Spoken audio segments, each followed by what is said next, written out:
चिन्तासन्तानहन्तारो यत्पादाम्बुजरेणवः स्वीयानां तान्निजाचार्यान् प्रणमामि मुहुर्मुहुः। यदनुग्रहतो जन्तुः सर्वदुःखातिगो भवेत् तमहं सर्वदा वन्दे श्रीमद्वल्लभनन्दनम्। अज्ञानतिमिरान्धस्य ज्ञानाञ्जनशलाकया चक्षुरुन्मीलितं येन तस्मै श्रीगुरवे नमः। नमामि हृदये शेषे लीलाक्षीराब्धिशायिनम् लक्ष्मीसहस्रलीलाभिः सेव्यमानं कलानिधिम्। चतुर्भिश्च चतुर्भिश्च चतुर्भिश्च त्रिभिस्तथा षड्भिर्विराजते योऽसौ पञ्चधा हृदये मम।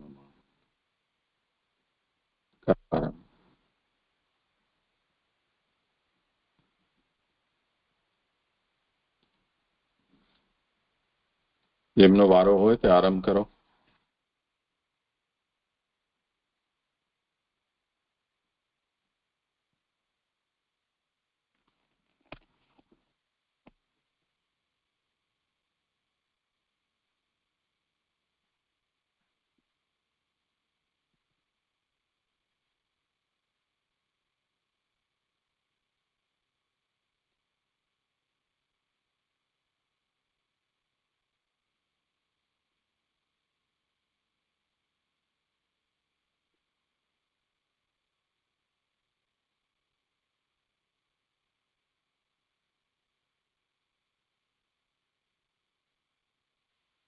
દંડવત પ્રણામ. કોઈ હિનાબેન નો વારો લખ્યો છે મેસેજમાં. કરી લે તું તારું. અચ્છા, હા, તો દ્વિતીય સ્કંદ અત્યારે ચાલે છે. એમાં 7મો અધ્યાયનો વિષય છે અંતર્યામીના અવતારોનું નિરૂપણ.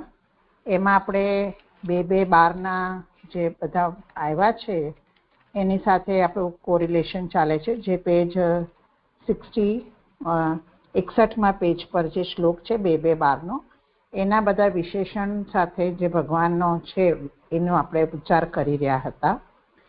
તો એમાં કાલે એવો વિષય આવ્યો, તેવા ચિંતનથી પ્રગટ થયેલા આ ઈશ્વરના જ્યાં સુધી મન ધારણાથી સ્થિર રહે ત્યાં સુધી દર્શન કરવા.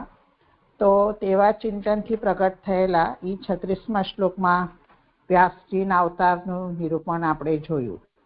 37મા શ્લોકમાં આ શબ્દ હતો એનું કાલે આવેલું કે અત્યારે હયાત હોવાથી બુદ્ધ અવતાર છે ને બ્રહ્મા આ કહે છે તેનો સમય કલી જ છે.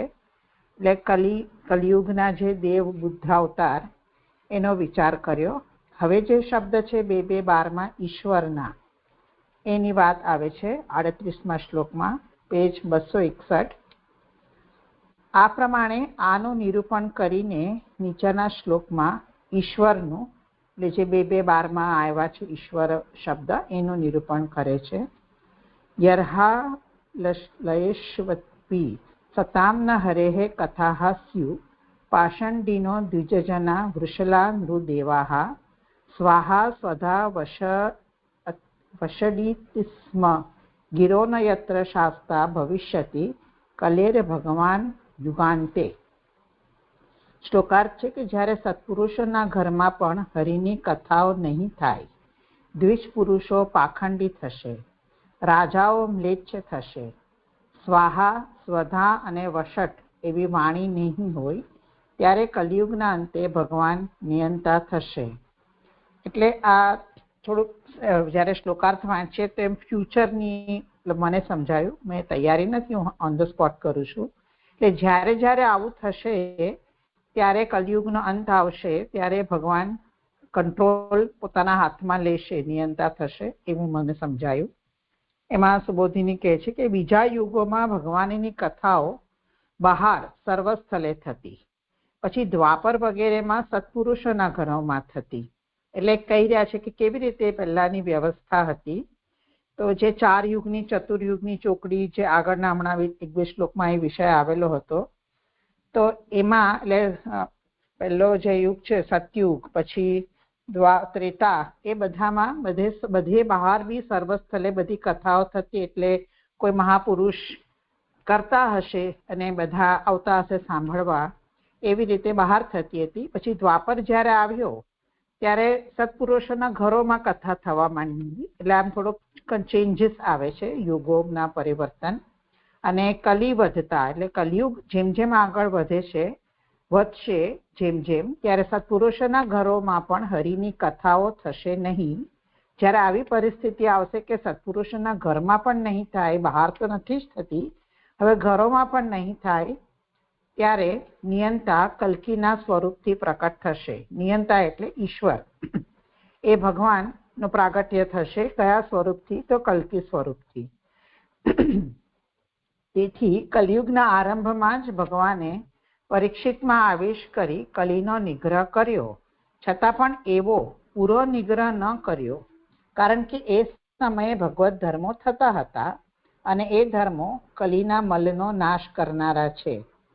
એટલે જ્યારે આપણે પ્રથમ સ્કંદમાં શરૂઆત થઈ હતી, પરીક્ષિત રાજાની કલિયુગની વાત આવી હતી, ત્યારે એમ કહ્યું હતું કે ત્યારે જસ્ટ હજી કલિયુગ સ્ટાર્ટ થયો હતો, દ્વાપર અંત થયો હતો, ત્યારે ભગવાને પરીક્ષિતમાં આવેશ કરીને કલીને નિગ્રહ કર્યો હતો. જ્યારે કલીએ સ્થાન માંગ્યું, એ જે બધો વિષય આવ્યો હતો ત્યાં આ વાત આવી હતી. પણ ત્યાં એમને પૂરો નિગ્રહ નહોતો કર્યો. તો એવું કેમ નહોતું કર્યું? એટલે એને કંટ્રોલ હું સમજુ છું નિગ્રહનો અર્થ. તો કારણ કે એ સમયે હજી થોડા ભગવત ધર્મ થતા હતા, કલિયુગની શરૂઆત હતી એટલે, અને જે ભગવત ધર્મ થતા હતા એ કલીના મલનો નાશ કરી રહ્યા હતા, એટલે પૂરેપૂરો આવી રીતે નિગ્રહ નહોતો કર્યો. માત્ર ભગવાનના ધર્મો નહીં રહે એટલું જ નહીં, પરંતુ વૈદિક ધર્મ પણ નાશ પામ્યો એમ કહે છે. કારણ કે ધર્મ બ્રાહ્મણોથી ઉત્પન્ન થાય છે અને રાજાઓ એનું પાલન કરે છે. એટલે જે કહે છે કે ભગવત ધર્મો હવે આગળ જેમ જેમ કલિયુગ વધશે તો ભગવત ધર્મો નહીં રહે. એટલું જ નહીં, પછી વૈદિક ધર્મ પણ નાશ પામી રહ્યો છે. તો એમ કેમ કહ્યું વૈદિક ધર્મ નાશ પામશે?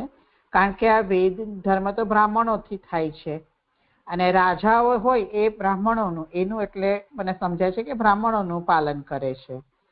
હવે બંને અદ્રશ્ય થયા, એટલે બ્રાહ્મણો અને રાજાઓ, અને દ્વિજજનો પાખંડી થઈ ગયા છે.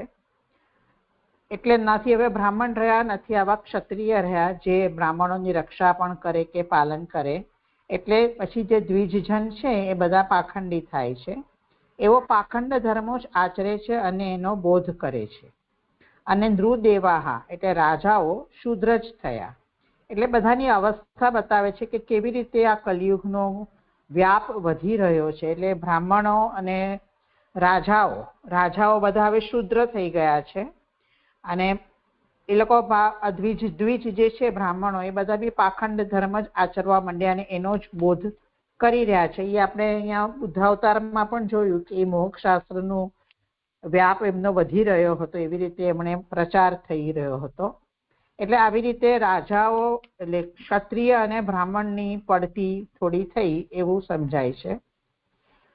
એવો રાજાઓ શૂદ્ર જ થયા, એવો પણ વૃષમ ધર્મ લાંતિ એટલે ગ્રહણ કરે તે વૃષલો એટલે મ્લેચ્છો એવો અર્થ છે. એટલે શૂદ્રની સમજાવે છે કેવી રીતે એનું શૂદ્ર કયા? રાજાઓ તો ક્ષત્રિય હોય, તો એવો ધર્મ જે ધારણ કરે છે આવો પાખંડ, એને માટે એને મ્લેચ્છ કે શૂદ્ર કહ્યા એવું સમજાય છે. એવો પોતે નાશ કરવા માટે ધર્મને જ ગ્રહણ કરે છે અથવા પ્રમાણોનો નાશ કરવા ગ્રહણ કરે છે, કારણ કે એવો મનુષ્યના દેવો પૂજ્ય છે. આથી એમ જણાવ્યું કે પાલન કરવા યોગ્ય બ્રાહ્મણો અને પાલન કરનારા બંને દુષ્ટ છે. તો આવો ધર્મ કેમ એ લોકો ગ્રહણ કરે છે? જે રાજાઓ મ્લેચ્છ કહ્યા, તો કે છે એ પોતે જ ઇનડાયરેક્ટલી પોતે એવો ધર્મ કરી રહ્યા છે કે એમનો જ નાશ થાય છે. આ બરાબર બહુ સમજ નથી પડતી. અથવા પ્રમાણોનો નાશ કરવા આવું ગ્રહણ કરે છે, આ વિષય બહુ સમજાયો નહીં. એટલે એમ કહી રહ્યા છે, આ બધું કહીને એવું અહીંયા સિદ્ધ થયું કે બ્રાહ્મણો જે અને પાલન કરનારા એટલે રાજા એ બંને દુષ્ટ છે. વળી ધર્મની ભાવના પણ નાશ પામી. સર્વત્ર વિધિનું છલના પ્રકારથી અનુકરણ કરીને ધર્માભાસ જ કરે છે, છલના પ્રકારથીમાં પહેલી ફૂટનોટ છે કે શાસ્ત્રો જીવની કથા કહેનારા છે એમ સ્વીકારી ધૂમ માર્ગથી કાર્ય કરવાનું વિધિનું તાત્પર્ય હોવાનું કહે છે તે છલરૂપ છે. મને નથી સમજાઈ પહેલી ફૂટનોટ, પણ તાત્પર્ય એવી રીતે કહે છે કે જે પહેલા સતયુગમાં ને બધે ત્રેતામાં જે ધર્મની ભાવના હતી કે સામાન્ય મનુષ્ય ધર્મની પણ જે ભાવના હશે એકબીજાની મદદ કરવાની, દયા, પરોપકાર, એ બધું પણ હવે રહ્યું નહીં. ધર્મની ભાવના પણ નાશ પામી અને છલથી જ બધી વિધિનું અનુકરણ લોકો કરે છે. એટલે ધર્મ નથી થતો પણ ધર્મનો આભાસ જ થાય છે. અને એવી રીતે જે વિધિ થાય કે યજ્ઞાદાદિ થાય એવોમાં દેવો વગેરેનું સાનિધ્ય ન હોવાથી, યજ્ઞો થતો ન હોવા છતાં સ્વાહા વગેરે શબ્દોનું શ્રવણ થાય છે. એટલે લોકમાં આપણે જોઈએ ક્યાંક યજ્ઞ થતો હોય છે પણ એ પ્રોપર વિધિથી નથી થતો, ધર્મનો આભાસ જ છે. એમાં પ્રોપર વિધિ વિધાનથી ન થાય તો દેવતા પણ ત્યાં ન પધારે, એનું સાનિધ્ય પણ ન થાય. એટલે યજ્ઞ થાય છે ઇનડાયરેક્ટલી પણ નથી એકચ્યુઅલ યજ્ઞ થતો. એટલે સ્વાહા સ્વાહા એવું આપણને સંભળાય છે પણ એકચ્યુઅલ યજ્ઞ નથી થતો, એવું છલ થઈ રહ્યું છે.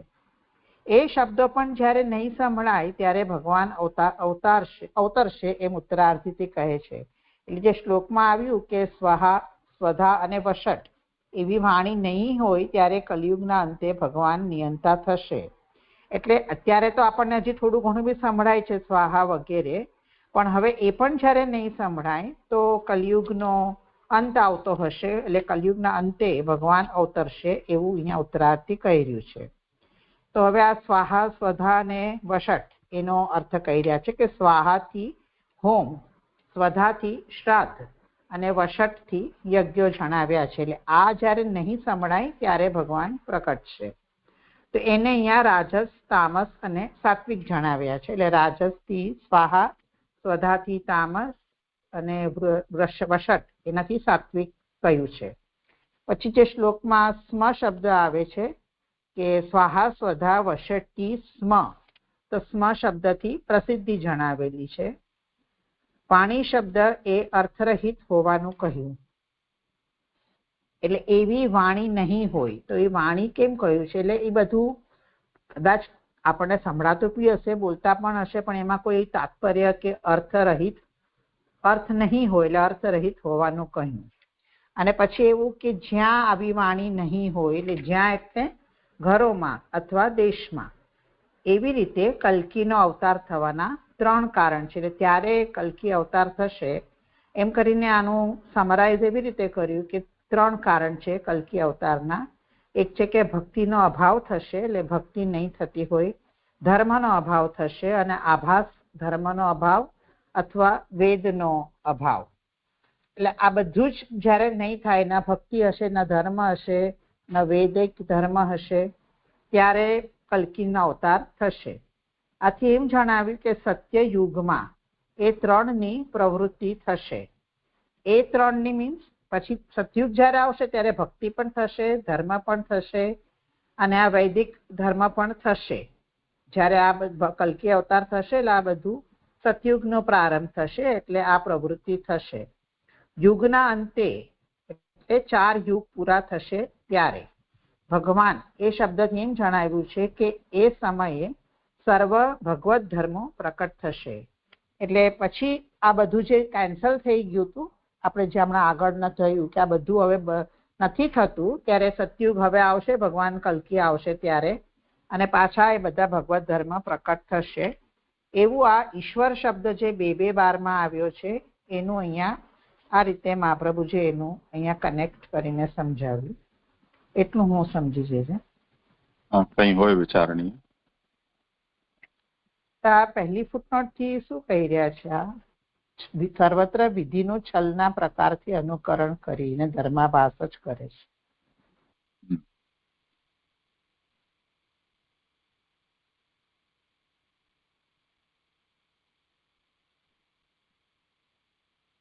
એટલે મુખ્ય ધર્મનું પાલન ન કરીને જે છલથી ધર્મ કરવામાં આવે તો એ ધર્મનો આભાસ જ ઉત્પન્ન કરે છે, એનાથી ધર્મ ઉત્પન્ન થતો નથી.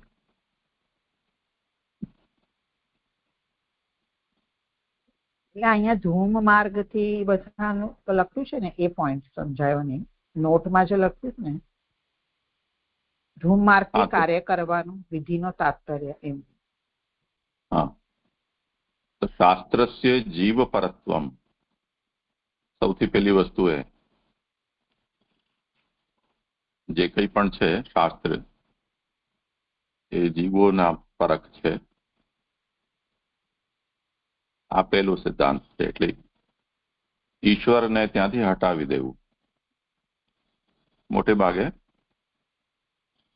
મીમાંસકો છે એમણે સૃષ્ટિકર્તા કે ફલદાતા તરીકે ઈશ્વર છે એમ ઈશ્વરને સાઈડ ટ્રેક કરીને એને એ કામ કર્યું.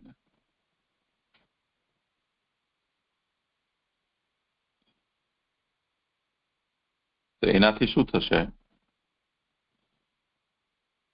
તો જે બે માર્ગ બતાવેલા છે જીવના ઉત્ક્રાંતિના, દેવ માર્ગ અને ધૂમ માર્ગ, તો દેવ માર્ગનો લોપ થઈ ગયો. પછી તો ધૂમ માર્ગ જ બચ્યો ઉત્ક્રાંતિ માટે. એટલે કૃષ્ણ ગતિ, શુક્લ કૃષ્ણ ગતિ તે જગત શાશ્વતે વૃતે એકયા યાત્યનાવૃત્તિ મન્યાયા વર્તતે પુનઃ. તો તે મુક્તિ સ્વરૂપ જે સદ્યો મુક્તિ પ્રદાન કરનારો, જે આત્યંતિક મુક્તિ પ્રદાન કરનારો માર્ગ છે એનો ઉચ્છેદ થઈ ગયો. આ છલ છે. હા, અને એક અહીંયા નીચેથી 261 નીચેથી ચોથી પાંચમી લાઈન આવી હતી ને કે આ વૃષલો મ્લેચ્છો એવો અર્થ છે. પછી જે લખ્યું છે કે એવો પોતે નાશ કરવા માટે ધર્મને જ ગ્રહણ કરે છે અથવા પ્રમાણોનો નાશ કરવા ગ્રહણ કરે છે, કારણ કે એવો મનુષ્યના દેવો પૂજ્ય છે. એ ન સમજ પડી. એટલે આ રાજા અને બ્રાહ્મણોની વાત છે, પણ પોતે નાશ કરવા ધર્મને ગ્રહણ કરે છે એનાથી શું કહે છે? અત્યારે જેમ આપણે આ રાજનૈતિક જે પ્રકારની ગતિવિધિઓ ચાલે છે એમાં જોઈએ ને, તો આ વસ્તુ આપણને જોવા મળે છે. એ લોકો પણ ધર્મને સ્વીકારતા જ દેખાતા હોય છે, પરંતુ એમનો ઉદ્દેશ્ય ધર્મ નથી પરંતુ વોટ છે.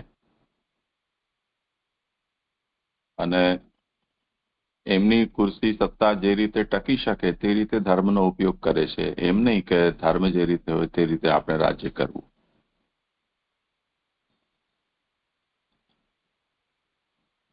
તો એ કારણે જેમ અંગ્રેજોના સમયમાં એમણે આપણા શાસ્ત્ર વગેરેને, એમ લોકોએ આપણી પરંપરા સાથે કોઈ છેડછાડ ન કરી, પણ શાસ્ત્રોને વિકૃત કરી દીધા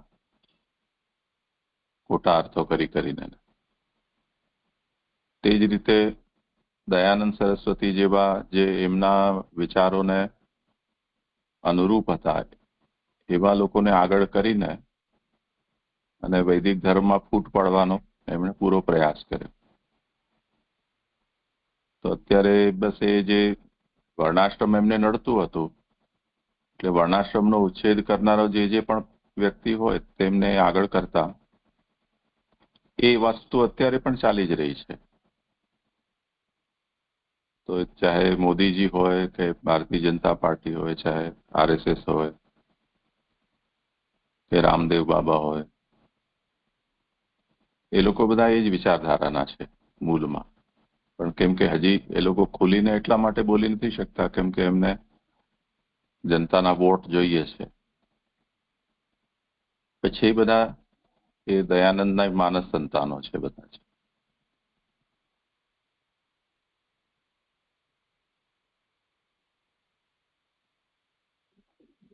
હા જજે, સમજ પડી.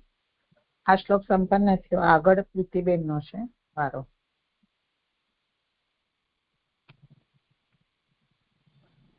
શરદા પ્રણામ. અહીં વેદને આભાસ ધર્મનો અભાવ એવું કેમ કહ્યું? આભાસ ધર્મ એટલે પ્રકાશિત કરનારા ધર્મો, એનો અભાવ થયો એવું અહીં આભાસ ધર્મ વેદને કહ્યું ને, જરા મારે શબ્દ સમજવો છે. પ્રણામ શરદા. વેદને ક્યાં કહ્યું છે આભાસ ધર્મ? એટલે આ શ્લોક પતે છે ને ત્યાં 3 પોઈન્ટ આવ્યા ને કલ્કી અવતાર થવાના 3 કારણ છે. એમાં પૂછી રહ્યા છે 3rd પોઈન્ટ, આભાસ ધર્મનો અભાવ. એટલે હું સમજી 2 નેગેટિવ થયું એટલે વેદનો અભાવ. અથવા કયું છે એટલે ક્યાં છે? એટલે હું એવું અર્થ કાઢ્યો કે આભાસ ધર્મનો અભાવ એટલે ઓર એમ વેદનો અભાવ, એવું હું સમજી. પણ આપ જણાવો. વેદને આભાસ કયા ને એટલે એ શબ્દ સમજો છે. ધર્મનો અભાવ, આભાસ ધર્મનો અભાવ અથવા વેદનો અભાવ. એટલે આભાસ ધર્મ એટલે શું મને એને સમજાય સર? હમણાં તો કર્યું ને, ધર્મ ન કરવું પરંતુ ધર્મનો આભાસ. એ આપણે સમજાવ્યું તે? હા, બીજું શું? હા હા બરાબર, ભલે. હા, આપણે જેને લકીર પીઠ કહીએ છીએ, લકીર પણ પીટવા વાળું કોઈ ન હોય તો આભાસ ધર્મનો અભાવ એમ, એટલે કે વેદનો અભાવ. હા જી, હા, પ્રણામ સર.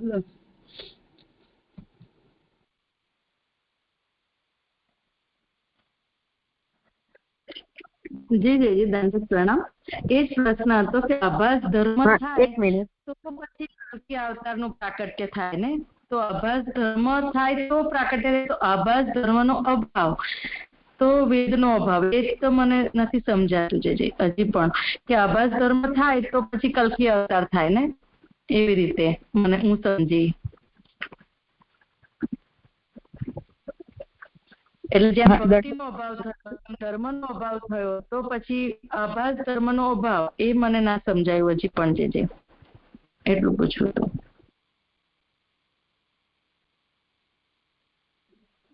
એટલે હું એવું સમજી કે આપણે હમણાં જે બોલ્યા લકીર પીટવાનું, આપણે આપણા રીતે સમજીએ તો આપણે ક્યાં એટલો પ્રોપર કરી શકીએ છીએ જેટલું મહાપ્રભુજીનું આપણને કીધું છે ઉપદેશ નથી થતું એટલું, પણ લકીર પીટી રહ્યા છે. હવે લકીર પીટી પણ આપણે ન કરીએ તો એ આભાસ ધર્મનો પણ અભાવ થઈ જશે ને, એવું સમજાવ્યું અત્યારે. ત્યારે કલ્કી અવતાર થશે એમ. હા, એ જે સમજાવ્યું એટલું હું સમજી, પણ હું એટલું કહું છું કે આપણે પણ લકીર પીટી રહ્યા છે, ચાલો, તો એ પણ તો એ આભાસ ધર્મ તો નહીં કહેવાય ને, હું એમ કહેવા માંગુ છું. ખાલી એટલું જ પૂછવું હતું.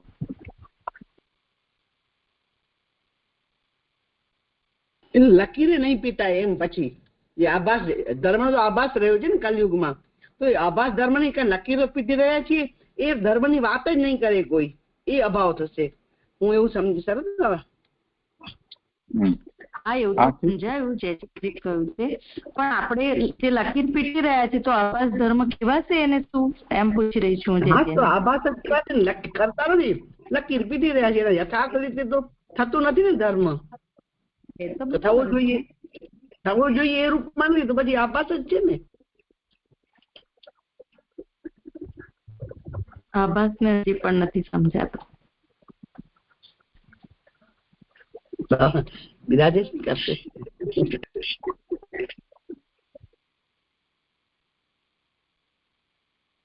હા, ગીતાબેન કઈ કેવું છે?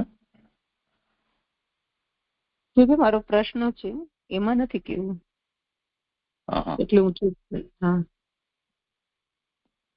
હા, એટલે મુખ્ય ધર્મનું પાલન ન થાય, ધર્મનું ગૌણ પાલન થાય તો એ ધર્માભાસ છે.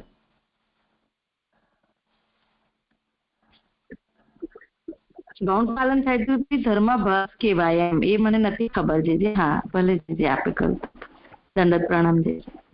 હા ભલે. હા, દંડત પ્રણામ. જે આ ભંગ લીલા ભંગનું નિરૂપણ કરે છે ને ઈશાનું કથા કહ્યું હતું, તો અહીંયા સૂચન સારી રીતે સૂચન કરે છે 33મા શ્લોકમાં, ત્યાં નિરોધ લીલા આવે ને.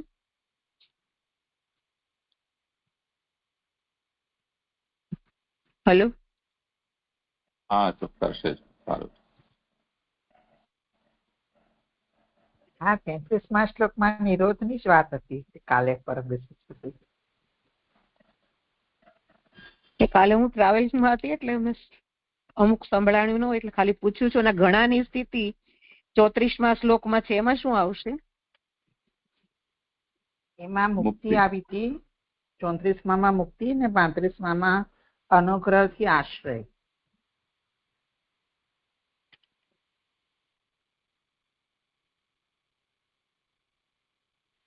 હા સમજાયું. હો દંડોત પ્રણામ.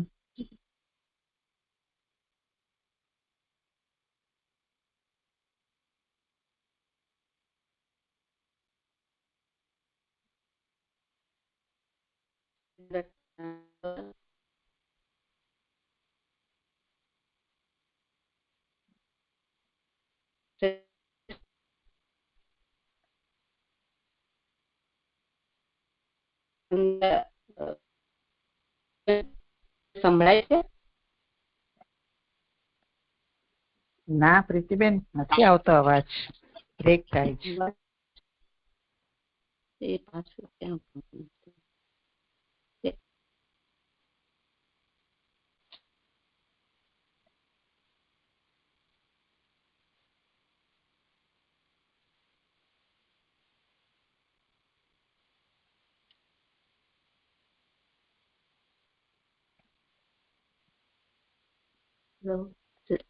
હવે આવ્યો?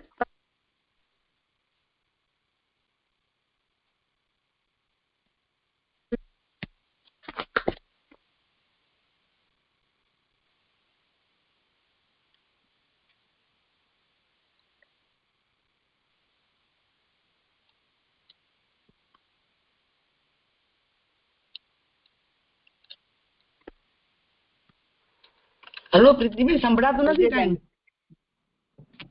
પ્રણામ.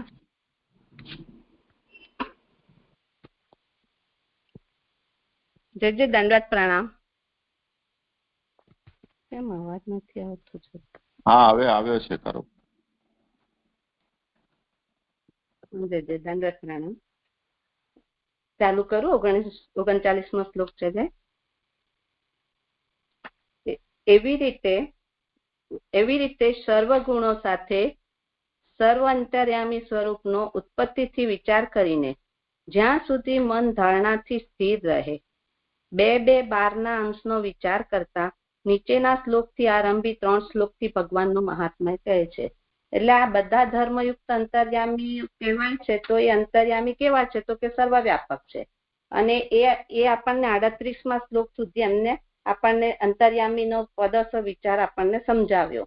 હવે આગલા શ્લોકો એટલે 39મા શ્લોકથી આ અધ્યાયમાં જે પદ આવ્યા છે તે પદનું વાક્ય અને શબ્દથી એમ કે જે બીજા સ્કંદના બીજા અધ્યાયના 12મા શ્લોકમાં જે સૂક્ષ્મ રીતે આવ્યું હતું એનું પદસ અને વાક્યથી અહીંયા હવે આ અધ્યાયમાં એટલે 7મા અધ્યાયમાં આ શ્લોકમાં એનું નિરૂપણ કરવામાં આવે છે. આ રીતે સર્વ ધર્મ સહિત સર્વવ્યાપક અંતર્યામીનો વિચાર કરી લીધો. હવે પૂર્વ શ્લોકમાં આપણે એનો વિચાર કરી લીધો. હવે એ વિચાર દ્વારા શું સાબિત થયું કે એ પણ સિદ્ધ થયું કે પદ વાક્ય શબ્દ એ બધું શું બન્યા છે? ભગવાન જ છે એમ છે. અને એ ભગવાનના મહાત્મ્યનું હવે નિરૂપણ કરે છે. તો જે ભગવાન બન્યા છે તો એ ભગવાનના મહાત્મ્યનું નિરૂપણ હવે આ 3 શ્લોકોથી કરવામાં આવે છે. 3 શ્લોક છે 39, 40 અને 41 થી આપણને ભગવાનનું મહાત્મ્ય આ શ્લોકોથી સમજાવે છે.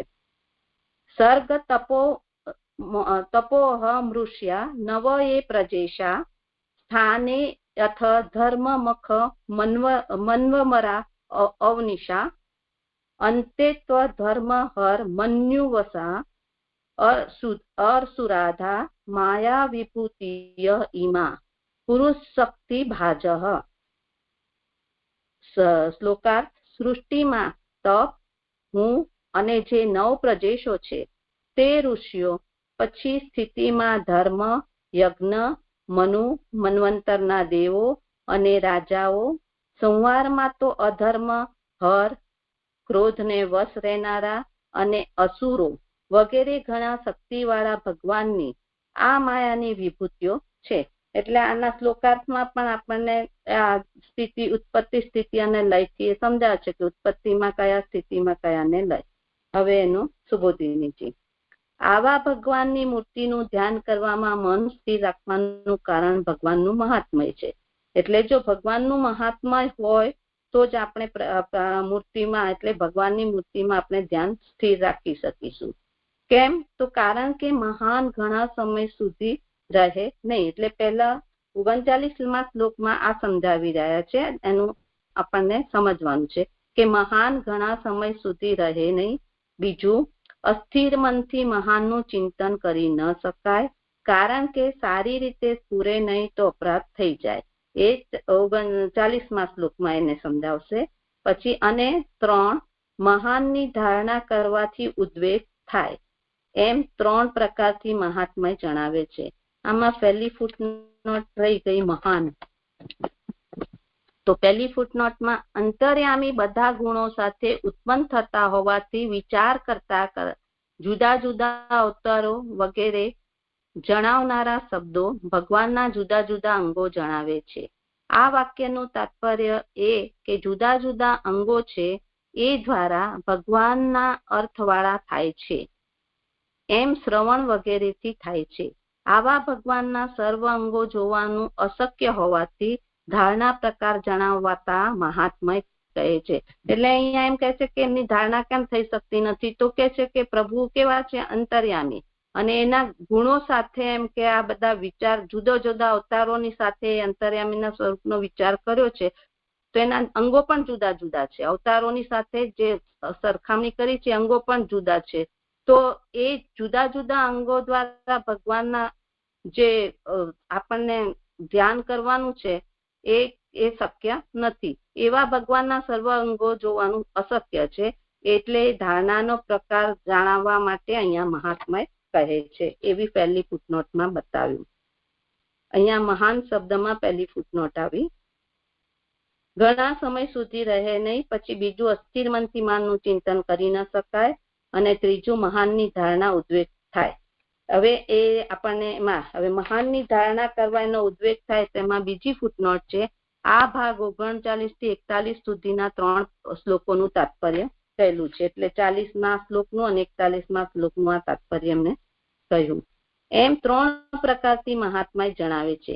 તે પૈકી પહેલા મહાન સદા રહેતા નથી. એટલે આ શ્લોકની અંદર જે પહેલું બતાવ્યું કે મહાન સદા રહેતા નથી, તેનું અહીંયા ગાડી આપણને શ્રી મહાપ્રભુજી એક્સપ્લેન કરીને સમજાવે છે. એનું શું કારણ, એ કેમ રહેતું નથી, તો એનું કારણ શું છે? તો એ જાણવાની ઈચ્છા થતા કહે છે કે સદા એક સ્વરૂપના નથી. પોતાના ગુણોથી જુદા જુદા સમયે જુદા જુદા રૂપવાળા થાય છે. તેથી સદા એક સ્વરૂપથી રહેતા નથી. એ આ શ્લોકમાં કહે છે. તો આ શ્લોકમાં શું કહે છે? ત્રીજી ફૂટનોટમાં બતાવે છે કે પોતામાંથી ઉત્પન્ન થયેલા સત્વ વગેરે એમ કે એક સ્વરૂપના રહેતા નથી, જુદા જુદા રૂપવાળા ધારણ કરે છે. એટલે એનું જે આપણને આ લાંબા સમય સુધી એ રહી શકતા નથી. તો કેમ નથી રહી શકતા એ સમજાયું કે જુદા જુદા સમય જુદા જુદા રૂપવાળા થાય છે. તેથી એક જ સ્વરૂપના રહેતા નથી. એ આ શ્લોકમાં કહે છે. હવે એ કેવા થાય છે તે બતાવે છે. તો એમાં કહ્યું છે, તપ, બ્રહ્મા અને મરીચી વગેરે 9 ઋષિઓ જે પ્રજેશો ઉત્પન્ન કરવાની શક્તિવાળા છીએ, એ સૃષ્ટિ 3 ગુણોથી થાય છે. એટલે અહીંયા ગાડી એમણે એ કીધું કે આ જે 3 પહેલા જે 3 છે એની સૃષ્ટિમાં કયા કયા છે તે બતાવતા કહે છે કે એ 3 ગુણો વાળા કયા? તો અહીંયા તપ એટલે તપ, બ્રહ્મા અને મરીચી એટલે જે ઋષિઓ ઉત્પન્ન કરે છે તો તે. એટલે એમાં એ સમજાયું કે એક મિનિટ,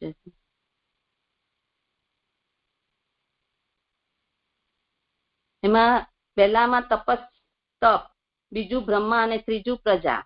એ ઉત્પાદન કરવામાં સમર્થ 9 મરુચિ ઋષિ ગુણો હોય છે. હવે તપ એ સાત્વિક છે, બ્રહ્મા રાજસ પ્રધાન છે અને ઋષિ ગુણ એ તમ પ્રધાન છે. એટલા માટે એ ત્રણેયનો નિર્દોષ અહીંયા કરવામાં આવ્યો છે. એટલે અહીંયા લખ્યું છે સૃષ્ટિ 3 ગુણોથી થાય છે. એટલે એ ત્રણેયનો નિર્દોષ અને તેથી 3 કહેલ છે. એટલે આ 3 નું કહેવાનું કારણ એ છે કે એનાથી આ 3 ગુણોથી સૃષ્ટિ થાય છે. અથવા 4 ઋષિઓ એટલે વેદો એમ 4 થાય ત્યારે 4 મૂર્તિવાળા સૃષ્ટિ કરે છે. એમાં ચોથી ફૂટનોટ કે એમ થાય ત્યારે 4 મૂર્તિઓ ગણી ચાર મૂર્તિઓ ગણીએ ત્યારે બ્રહ્મા, પ્રદ્યુમન અને વેદોના અનિરુદ્ધ જાણવા. એટલે એમાં ચાર મૂર્તિમાં આપણને આવ્યું કે કોણ કોણ છે, તો આ બ્રહ્મા, પ્રદ્યુમન, અનિરુદ્ધ અને વાસુદેવ. પછી એ કોણ કે છે, અને પછી બીજા નાનુભાઈ શું કે છે, સ્થિતિમાં ધર્મને અનિરુદ્ધ કહે છે, ચતુર્મૂર્તિમાં બ્રહ્મા કે વેદનો સમાવેશ થતો નથી, એ આ સમજાવી રહ્યા છે. એટલે અહીંયા ગાડી આવી આ બતાવ્યું એમને ચાર મૂર્તિ વાળા. એમાં આગળ કે છે કે એમ થાય ત્યારે ચાર મૂર્તિ વાળા ભગવાન સૃષ્ટિ કરે છે. એ પૈકી જેમનું જ્ઞાનથી ભરપૂર તપ છે, એ વાક્ય પ્રમાણે તપ વાસુદેવ છે. પ્રજાના ઈશો શંકરછણ છે, કારણ કે ઐશ્વર્ય એમનામાં છે. એટલે અહીંયા ગાડી તપ કોનામાં વધારે છે, તો કે વાસુદેવમાં. અને એટલે જ એ કેમ તો જ્ઞાનથી ભરપૂર છે, એટલે એમનું તપ વધારે છે અને વાસુદેવ છે. અને પ્રજાના ઈશો છે શંકરષણ છે, એવું અહીંયા કહેવામાં આવ્યું છે. એમ કેમ એટલે જ અહીંયા ત્રણેયનો નિર્દેશ કર્યો છે. પછી હવે આમાં આ આપણને ઉત્પત્તિનું બતાવ્યું. એ ત્રણ સ્થિતિ બતાવી રહ્યા છે, ઉત્પત્તિ, સ્થિતિ અને લય. તો આપણે આ ઉત્પત્તિ કેવી રીતે થઈ, તો ત્રણ ગુણોથી અને ચતુર્મૂર્તિથી આ સૃષ્ટિ કરી, એની ઉત્પત્તિ આપણને સમજ્યા. હવે સ્થિતિનું બતાવી રહ્યા છે કે સ્થિતિમાં સૃષ્ટિના કરતા સ્થાનમાં ઘણું કરવાનું હોય છે. એટલે જયારે ઉત્પત્તિ કરતા આ જે સ્થાન છે એમાં ઘણું વિશેષ છે. એમ તેથી તેને 5 સ્વરૂપ. તો ત્યાં 3, જયારે ઉત્પત્તિ 3 સ્વરૂપથી કહેવામાં આવી, અને આ જે સ્થિતિ છે એ 5 સ્વરૂપથી કહેવામાં આવે છે. સ્થાનમાં મર્યાદાનું પાલન કરવા માટે 5 રૂપો કરે છે. પછી શબ્દથી જુદો આરંભ કરે છે. એટલે અહીંયા પછી શબ્દ આપેલો છે શ્લોકની અંદર, તેની વાત કરે છે. પછી શબ્દથી જુદો આરંભ કરે છે. અત્યારે તો આપણને આ સમજાવી રહ્યા છે. નવ પ્રદેશાનું સમજ્યો. હવે સ્થાનિષ્ઠ એટલે જે આ સૃષ્ટિમાં જે હું અને 9 પ્રદેશો છે તેની વાત થઈ. હવે સ્થિતિમાં ધર્મ, યજ્ઞ, મનુ, મન્વંતરના દેવો અને રાજાઓનું હવે અહીંયા આપણે સમજીએ છીએ. પ્રથમ ધર્મ અનિરુદ્ધ. એટલે આમાં 2 બતાવ્યા ધર્મના, 2 છે. તો એ 2 પ્રકારના છે. એક તો ધર્મ અને બીજું મખ. એ સ્થિતિના 2 પ્રકાર. એમાં એક પ્રથમ ધર્મ અને બીજું મખ. એટલે પછી શબ્દથી જુદો આરંભ કરે છે. એટલે એમાં પહેલું ધર્મ અનિરુદ્ધ અને બીજું મખ. યજ્ઞ, કારણ કે આચારરૂપ ધર્મ એટલે પ્રમાણના શબ્દોનું શ્રવણ કર્યા પછી ઉત્પન્ન થતી પ્રવૃત્તિ. એટલે અહીંયા ગાડી એ ધર્મ બાબતમાં સમજાવી રહ્યા છે કે આચારરૂપ ધર્મ એ શું છે કે જે પ્રમાણનો શબ્દો હોય એનું આપણે શ્રવણ કરીએ અને પછી જે પ્રવૃત્તિ થાય છે એને ધર્મ કહેવામાં છે. એટલે પ્રમાણના શબ્દોનું શ્રવણ કર્યા પછી જે પ્રવૃત્તિ થાય તેને ધર્મ.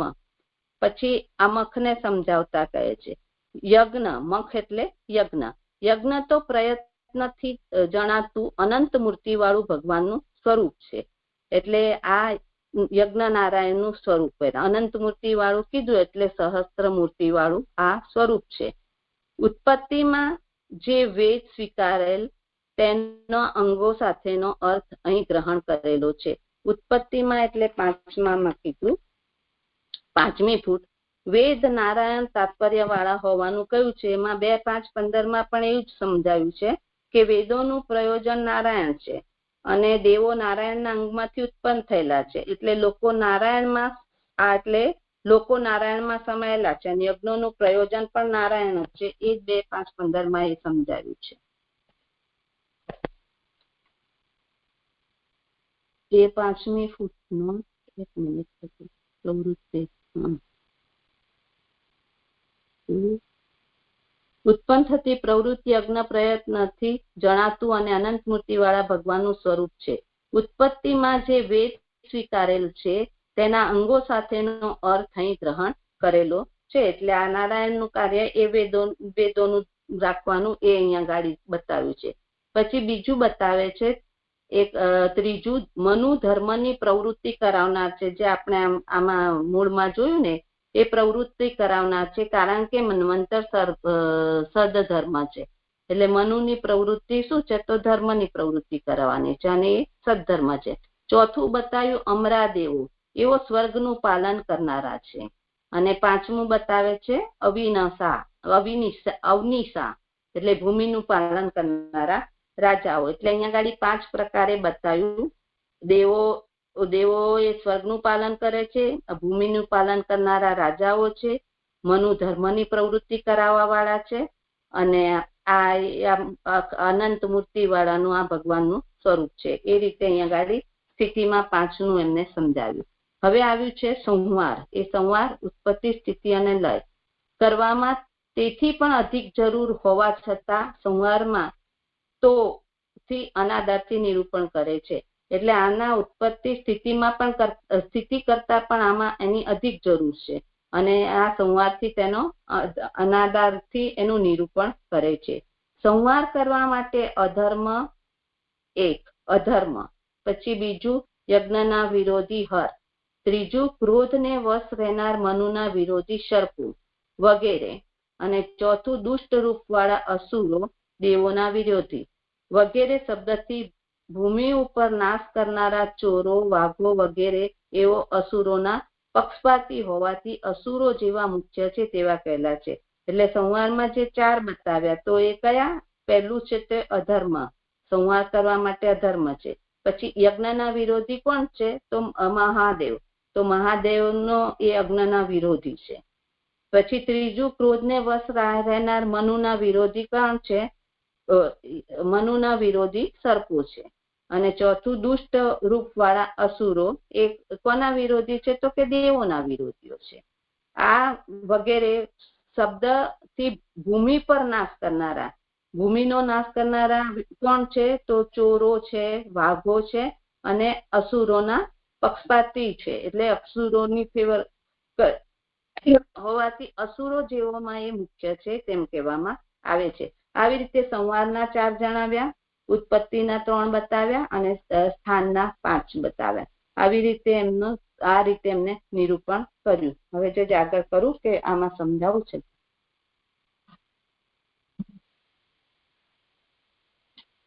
કરી લો.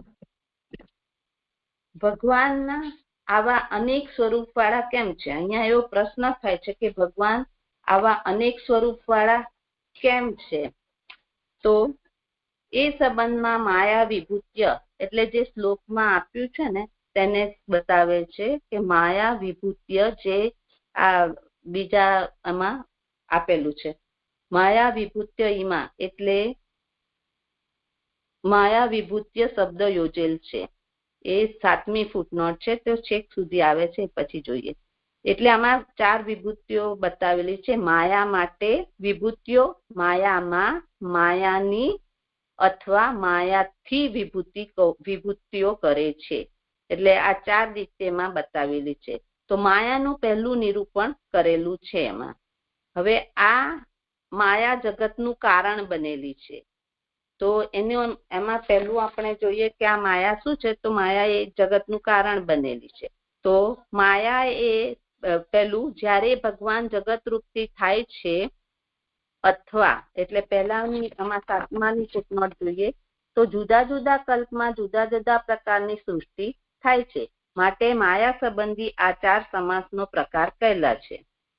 એ સમજાવ્યું કે આ જુદો કલ્પ હોય તો જુદા જુદા પ્રકારની સૃષ્ટિ થાય. તો એ માયા શું, માયાના જે સમાસ છે એ 4 પ્રકારના છે. એમાં પહેલો પ્રકાર કે પહેલા પ્રમાણે ભગવાન જગતરૂપ થાય છે. આમાં પહેલો પ્રકારમાં કઈ બતાય કે જ્યારે ભગવાન જગતરૂપથી થાય છે. એટલે અહીંયા ગાડી એ બતાવ્યું કે માયા જગતરૂપ થાય છે.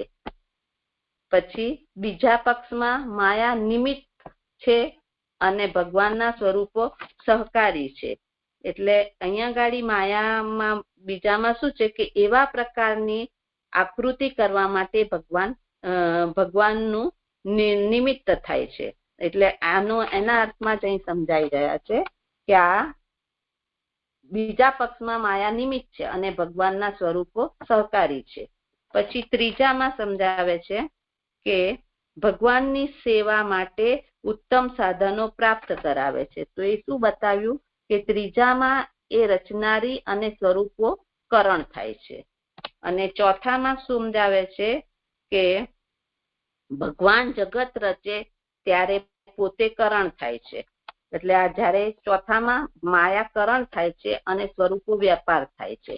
એટલે આને જો આપણે સમજીએ સરખી રીતે તો એ વાત આવે છે કે અહીંયા માયાના શું છે, બે પ્રકારની માયા છે. એક તો વ્યામોહિકા અને સર્વભવન સામર્થ્ય. આમાં સમાસભેદ કરીને આપણને 4 પ્રકાર એમને સમજાવી છે.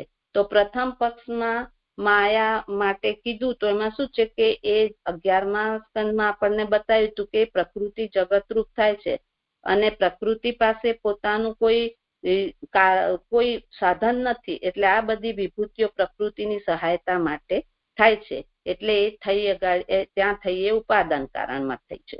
પછી બીજામાં એમ કહે છે કે માયામાં આ વિભૂતિ, એનો મતલબ એ કે માયા નિમિત્ત કારણ બને છે અને સહકાર્યની વિભૂતિઓ બને છે. એટલે એ ત્યાં આગળ એ નિમિત્ત બને છે. પછી ત્રીજામાં એવું બતાવ્યું છે કે માયાની વિભૂતિઓ જ્યારે માયા ઉપાદાન નથી કે નિમિત્ત પણ નથી, ત્યારે માયા કર્તા તરીકે કાર્ય કરે છે અને વિભૂતિઓ કરણ બને છે. એવું એ ત્રીજામાં સમજાયું છે કે એ કર્તા તરીકે છે અને એ વિભૂતિઓ એટલે ત્યાં એ માયા ત્યાં કર્તા તરીકેનું આવ્યું. અને ચોથામાં એ સમજાવી રહ્યા છે કે જ્યારે માયા કરણ બને છે ત્યારે વિભૂતિઓ વ્યાપાર કે ફંક્શન બને છે. તો ત્યાં આગળ એ કરણનું એટલે કર્તા અને કરણનું કાર્ય કરે છે. આવી રીતે જે એમાં સમજાય છે.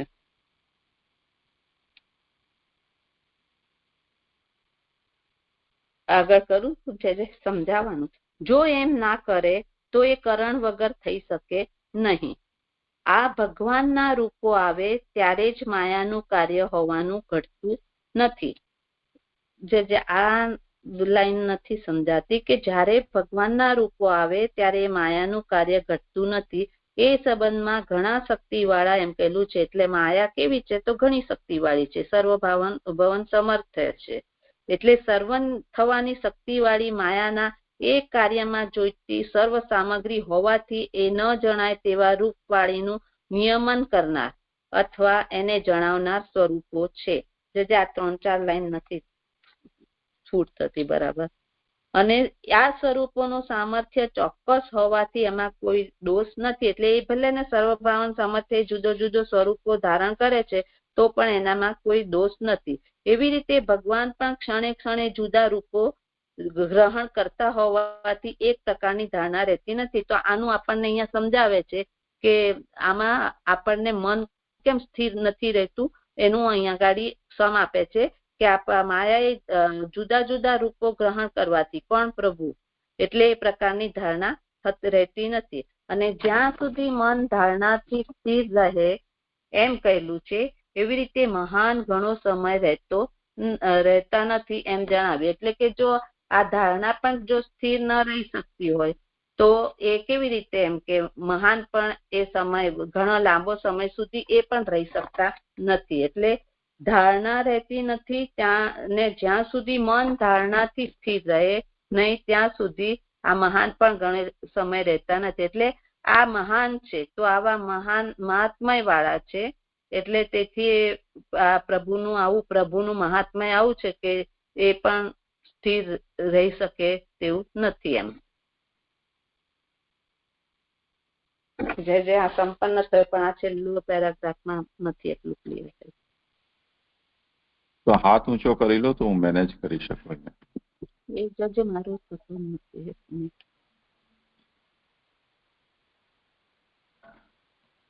હવે ક્રમશઃ લઈ લો જે વિષય હોય તે. આ જે મને આ પાછળનો લાસ્ટ પેરેગ્રાફ હતો ને, આ તો વિભૂતિઓનું 4નું તો સમજાવ્યું પણ એના પછીનું છે ને. હા, એના પહેલા કોઈને કઈ હોય તો. હા, જે પહેલા તો અહીંયા મહાન ઘણા સમય સુધી રહે નહીં તો મહાનથી શું સમજવાનું છે? નોટ પ્રમાણે તો બીજું કંઈક લાગે છે. અને પાછું એન્ડ બી એવી રીતે થયું, એવી રીતે મહાન ઘણો સમય સુધી રહેતા નથી. તો મહાનથી શું સમજવાનું છે? ભગવાન કે શું?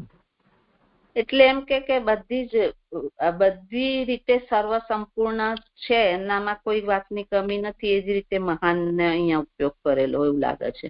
ક્ષણે ક્ષણે જે રૂપ ધારણ ભગવાન કરે છે સમજવાનું. મહાન થી શું ભગવાન? તો આ સેન્ટેન્સ કેવી રીતે બેસે? ઘણા સમય સુધી રહે નહીં, એટલે લેંગ્વેજ એ આપણને શું છે, આપણે ધ્યાન ધારણા કરવા બેસીએ તો એ કેમ ઘણા સમય સુધી એ પોતે રહી શકતા નથી આપણામાં. કેમ? તો કે અલગ અલગ સ્વરૂપો આપણે આગળ જોયું એવી રીતે એમાં અલગ અલગ રૂપો એ ધારણ કરતા હોય છે ને. તો એ કેવી રીતના રૂપો ધારણ કરે છે? અંતર્યામીના અંગો સાથેની જે સરખામણી આપણે જોઈ ને એ રીતે અહીંયા સમજાય છે. એમ કે અંતર્યામીના બધા આ સ્વભાવ અંતર્યામીના રૂપો સાથે ના થયું એમનું. આપણે આગળ બધું જોયું ને હમણાં જન્મ એટલે એમનું શું કયો શબ્દ વાપર્યો, એના સ્વરૂપો સાથે જો આપણે કરવા જઈએ તો ક્યારેક અહીંયા આપણે એની ધારણા કરવા જઈએ. આના બતાવ્યું આપણને કે એમના આ અંગમાં અલગ અલગ અંગોના અલગ અલગ રૂપો ધારણ કરેલા હોય છે. એમ આપણે કયામાં જોયું? બીજાની અંદર 12, 13, 14 શ્લોકની અંદર આપેલું છે. જો બીજા અધ્યાયની અંદર બતાવ્યું ને કે એ પ્રાદેશ માત્રના ચિત્રજીનું સ્વરૂપ એટલે પુરુષમાંથી જો એમનો અવતાર વરા અવતાર થયો તો એ વરા અવતારનું આપણે ધ્યાન ધરવા જઈએ તો એના શરીર આપણા અંગોથી એની સરખામણી કરીએ તો ત્યારે આપણે અહીંયાથી શરીરના જે ભાગમાં વરાનું સ્વરૂપ હશે તે અંગનું કરીએ તો પછી આપણને એક જ સ્વરૂપથી એનું ધ્યાન નહીં શકે. એનું સમક્ષ એટલે આખું બધું જ અંગો સહિત એનું કરીશું તો જ એનું ધ્યાન થશે. એક એક અંગથી એનું ધ્યાન કરવું થોડું મુશ્કેલ છે એમ. એટલે એકમાં જ મન સ્થિર, એટલે બધા અંગોમાં આપણે મન સ્થિર નહીં રાખી શકીએ, પરંતુ સર્વાંગ અંગોમાં એક જ મન સ્થિર કરી શકાશે. બધા અંગોમાં કરવું એ મુશ્કેલ છે એવું છે. એટલે મન સ્થિર રાખવાનું કારણ મહાન ઘણા સમય સુધી, એટલે એકમાં સ્થિરતા નહીં રહે એમ લાંબા સમય સુધી. હવે જો ન ક્લિયર થાય તો થયું સમાધાન? એટલે મને એવો સમજ પડી કે અહીંયા આપણું ધ્યાન રાખી નથી શકતા એનો પ્રોબ્લેમ આપણામાં નહીં ને ભગવાનના મહાત્મ્યમાં જોક આવી ગયો. આપણામાં કોઈ કમી હોય કે આપણે ધ્યાન નથી કરી શકતા, મન ચંચલ છે, એની બદલે એવું લાગે છે, એવું છે નહીં પણ એવું લાગે કે ભગવાનમાં આટલી બધા ક્વોલિટીઝ છે તો એટલે મહાન ઘણા સમય સુધી રહે નહીં. એટલે હું કંઈક ખોટું સમજુ છું, એટલે આપ જરા સમજાવો. એ તો નિરૂપણની શૈલીથી ગમે ત્યાં એનો જોગ જઈ શકે છે અને બંને યોગ્ય પણ હોઈ શકે, એમાં કોઈ સમસ્યા નથી. મહાત્મ્ય પણ ભગવાનનું એવું છે કે જેથી એમની ધારણા નિરંતરતાથી થઈ ન શકે અને ધ્યાન કરતા વ્યક્તિ છે એનું અસામર્થ્ય પણ હોઈ શકે. ધ્યાનની પ્રક્રિયા જ છે એમના અંદર પોતામાં પણ આ એક જાતનો સીમા આવી જાય છે કે તમે એનું નિરંતર ધ્યાન ન કરી શકો કોઈ પણ વસ્તુનું, કેમ કે મનનો સ્વભાવ નથી એવો.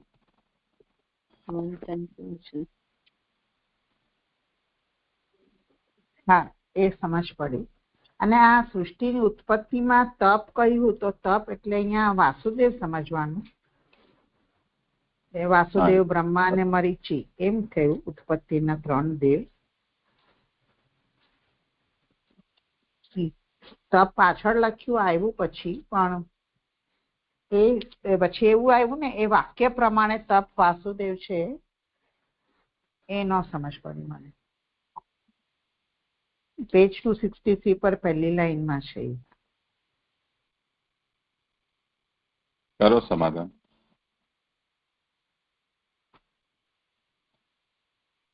તમારો ફોન મ્યુટ છે. એટલે એમ કે વાસુદેવ એટલા સર્વ સામર્થ્ય છે અને તપથી એટલું ગ્રહણ કર્યું છે તો એ જ્ઞાનથી પણ ભરપૂર છે એમ કે એકદમ. તો એના માટે એમને વાસુદેવને પસંદ કર્યા કે આ સૃષ્ટિનું બધું જ કરવા વાળા વાસુદેવ છે અને એ બ્રહ્મા જ છે 4 મૂર્તિ વાળા, પણ એનું જ્ઞાન અને તપથી ભરપૂર હોવાના કારણે અહીંયા તપ વાસુદેવ આપ્યું. એટલે વાસુદેવ સર્વસમર્થ હોવાના કારણે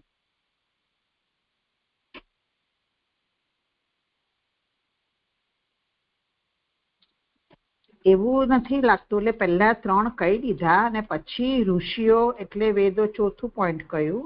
ના પણ આમાં તો ચાર વ્યૂ આવ્યા ને, 4 વ્યૂ ની વાત શરૂ થઈ ને. હા એટલે ઈ મને ચોથી ફૂટનોટ બરાબર ન સમજ પડી, એટલે ઈ અધર ઓપ્શન લાગે છે. એમ થાય ત્યારે પણ જે પહેલા તપ હું બ્રહ્મા અને મરીચી 9 ઋષિઓ, તો એમાં તપ પણ વાસુદેવ જ લેવાનું છે કે આ જો એમ થાય ત્યારે એમાં બ્રહ્મા વિષ્ણુ ને મહેશ ના રીતે અહીંયા સમજાયું છે. એમાં આપણે કીધું ને કે ઋષિઓમાં સાત્વિક રાજસ તામસ ના હિસાબથી સમજાયું છે. સાત્વિક રાજસ બ્રહ્માજી છે અને આ સાત્વિક બ્રહ્માજી પછી પેલા બીજા કોણ છે એના એ રીતે સાત્વિક રાજસ તામસ થી ત્યાં સમજાયું છે. અને અહીંયા ચતુર્વેદીમાં આવી ગયું આવી રીતે ચાર એનાથી આપ્યું ને. પાછળ તમે ચોથી કીધી ને 4 મૂર્તિઓ, એટલે ચતુર્વ્યુહથી અહીંયા સમજાવી રહ્યા છે. બ્રહ્મા, પ્રદ્યુમન, વાસુદેવ અને અનિરુદ્ધ અને વાસુદેવ, એવી રીતે. જરા આપ સ્પષ્ટ કરો ને, થોડું કન્ફ્યુઝન છે આમાં. હા,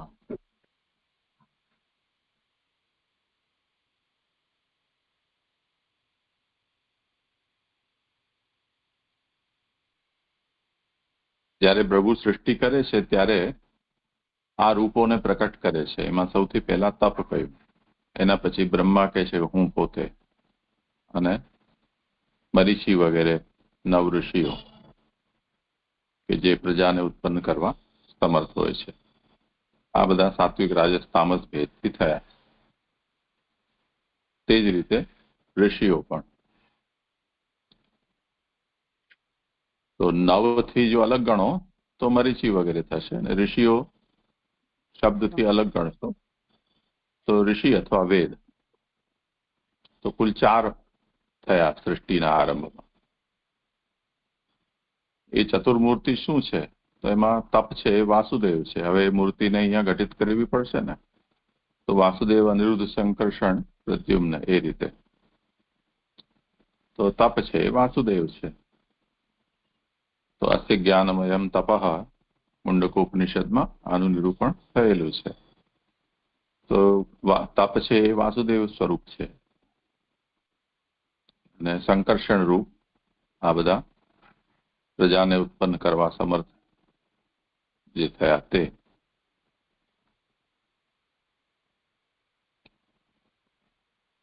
અને ધર્મ વગેરે જે છે એ અહીંયા અનિરુદ્ધને કહ્યા છે. ચોથા છે કોણ છે? સંકર્ષણ. એને અહીંયા પુરુષોત્તમજી અને શાયદ નાનુભાઈના વચ્ચે થોડો મતભેદ છે. એમાં પુરુષોત્તમજી એમ આજ્ઞા કરે છે કે બ્રહ્મા, પ્રદ્યુમ્ન, વેદ અને અનિરુદ્ધ આ ચતુર્મૂર્તિ પક્ષ યદિ કરવામાં આવે તો બ્રહ્મા, પ્રદ્યુમ્ન, વેદ અને અનિરુદ્ધ, એમાં પાલન જે છે એ અનિરુદ્ધનું કાર્ય છે. તેથી એને અહીંયા ધર્મ અને મખના રૂપમાં નિરૂપણ કર્યા છે. આ રીતે જ છે. એમાં બ્રહ્મા અને પ્રદ્યુમ્ન રૂપ ગયા છે. વેદ છે અનિરુદ્ધ સ્વરૂપ છે, પ્રજાપતિ રૂપ સંકર્ષણ છે, અને વાસુદેવ તપ છે. એ રીતે એનો સંગ્રહ કરે છે. એટલે 2 પક્ષ થયા. જો આઈધર 3 ગણો તો તપ બ્રહ્મા મરીચી, અને જો 4 ગણો તો આ ચતુર્મૂર્તિ. એ રીતે ઉત્પત્તિની વાત થઈ છે, એવું હું સમજી. હા, બરાબર છે. થઈ ગયું મારું. ધન્યવાદ.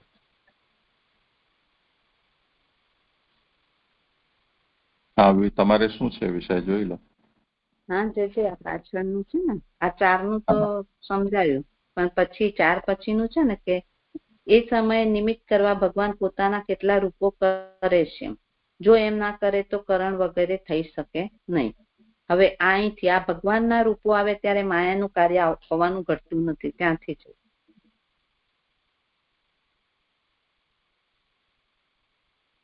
હા, તો જ્યારે ભગવાન પોતાની આ બધી વિભૂતિઓને પ્રકટ કરી દે છે અને એના દ્વારા આ બધું કરી રહ્યા છે, તો માયાનો હવે ઉપયોગ શું રહ્યો એમ પ્રશ્ન કરી રહ્યા છે. એનું અહીંયા સમાધાન કર્યું કે સર્વભવનું સામર્થ્ય છે, એક સાથે બધા જ કાર્ય થવા લાગે છે એવું એમનું સામર્થ્ય છે. તો જે ઉત્પત્તિ સ્થિતિ લય બધું એક સાથે થવા લાગે તો પછી સૃષ્ટિ જ ન રહે. એટલે એક કાર્યના નિયામક તરીકે આ બધાને ભગવાન પ્રકટ કરે છે કે ભાઈ બ્રહ્મા આવું કરે, મરીચીઓ બીજું કાર્ય કરે તેમ. તો એ બધા જે નિયામકો છે એ શક્તિનું સંકલન કરે છે, એની વ્યવસ્થાપન કરે છે. કઈ બીજું? અને આ કીધું ને જે કે ભગવાન જુદા કરતા હોતી પ્રકાર બસ ના થઈ દીધા ધારણા 40 મિનિટ મારું છે લઈ લઉં.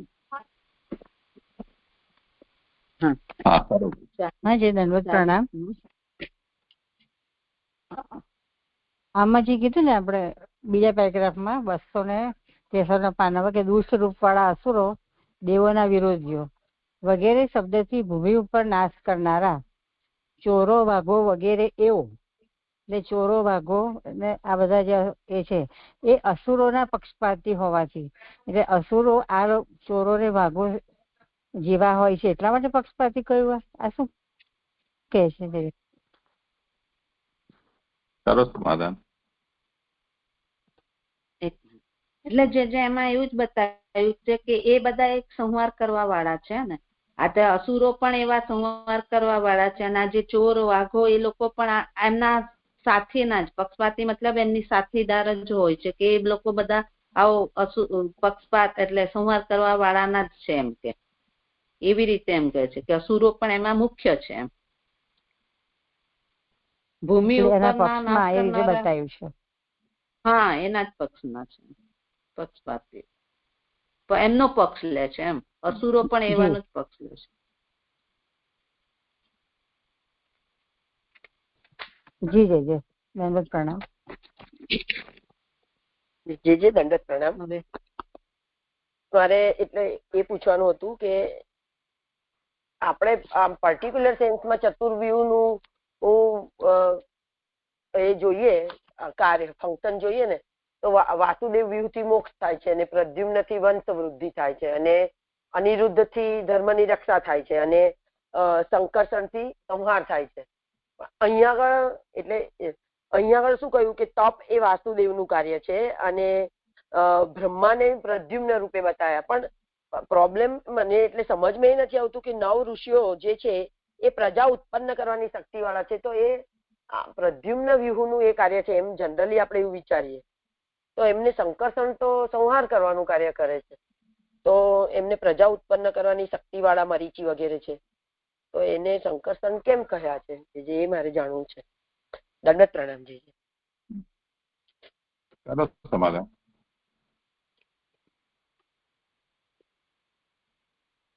એટલે શું કે પ્રજાના ઈસો સંકર્ષણ છે, તો અહીંયા ગાડી એ અર્થમાં એમને લીધા છે ને ઋષિઓને બધા.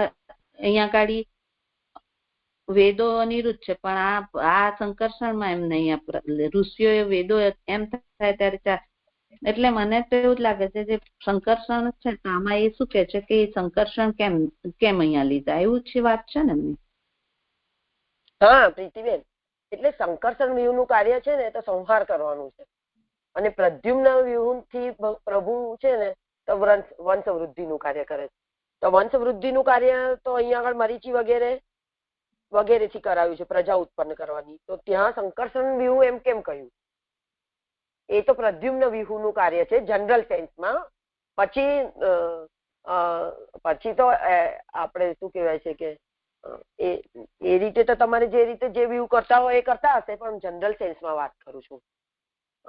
શબ્દ ભૂલી ગયું. મન્વંતરની વાત છે ને, મનુની વાત છે ને આમાં, એટલે એ રીતે મને સમજાય છે.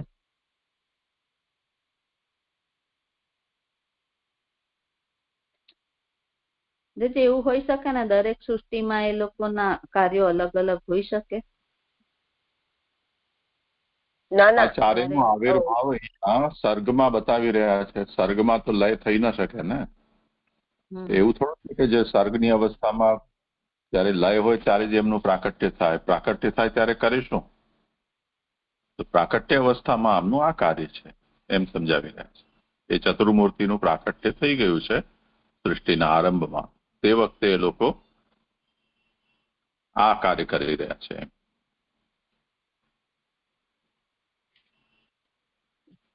હા, એટલે એને આપણે એવી રીતે ડિફાઇન જ નહીં કરી દેવાનું કે સંકર્ષણ બરાબર આ, પ્રદ્યુમ્ન બરાબર આ, પણ જે પ્રમાણે એનો વિષય ચાલતો એ પ્રમાણે એ વ્યૂ કાર્ય કરે. એવું થયું ને પછી જે એનો મતલબ.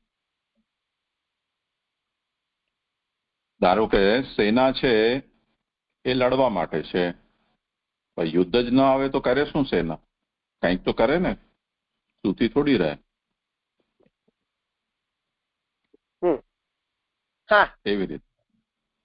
હાજી, થયું. હા, અને એક મને આ અંતર્યામીના સંદર્ભમાં જે તે વખતે પણ મારે હતો ક્વેશ્ચન, અને એમાં આપણે પ્રથમ શ્લોકની જે ઉત્થાનિકા હતી એમાં એવું કહ્યું કે એ પ્રમાણે જળ પદાર્થો અને જીવોનો ઉત્પત્તિથી, કેમ કે અહીંયા અંતર્યામીનો સંદર્ભ આવ્યો એટલે હું ક્વેશ્ચન કરું છું કે એ પ્રમાણે જળ પદાર્થો અને જીવનો ઉત્પત્તિથી નિર્ણય કહીને સર્વ ગુણો સહિત અંતર્યામીની પણ ઉત્પત્તિ કટકે કટકે કહેવામાં આવે છે. તો આપણે તે વખતે એવું વિચાર્યું કે અંતર્યામી જે રૂપથી થયા છે, એટલે જે સ્વરૂપ અંતર્યામી થયું છે એના અહીંયા આગળ ગુણો કહેવામાં આવે છે, મતલબ મૂળ સ્વરૂપની અહીંયા આગળ વાત કરવામાં આવે છે. પછી મને હમણાં એમ વિચાર આવ્યો કે અહીંયા નારાયણની વાત આવે છે, જે તો આપણે એવું ના સમજ્યા કે નારાયણનું જે સ્વરૂપ છે સમષ્ટિ અંતર્યામી, સકલ અવતારા અવતારી, બ્રહ્માંડ મૂર્તિ જે નારાયણ છે એના આપણે જયારે પ્રમેયરત્ન સંગ્રહમાં વિચારીએ તો એના જ ગુણાવતારો અને લીલા અવતારો હોય છે. તો આપણે અંતર્યામીથી એ નારાયણ વિચારવું જોઈએ મૂળ સ્વરૂપ કે ના વિચારવું જોઈએ, એ મારો ક્વેશ્ચન છે. જે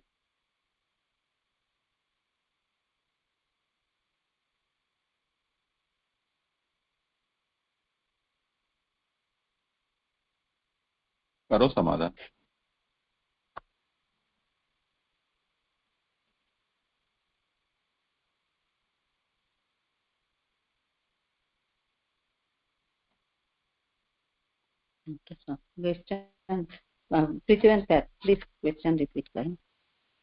હા હા હા, એટલે છે ને અંતર્યામીનું સ્વરૂપ સ્પષ્ટ નતું થતું ને ત્યારે પહેલા બીજા શ્લોક વખતે ઘણી બધી ડિસ્કશન આની થઈ હતી.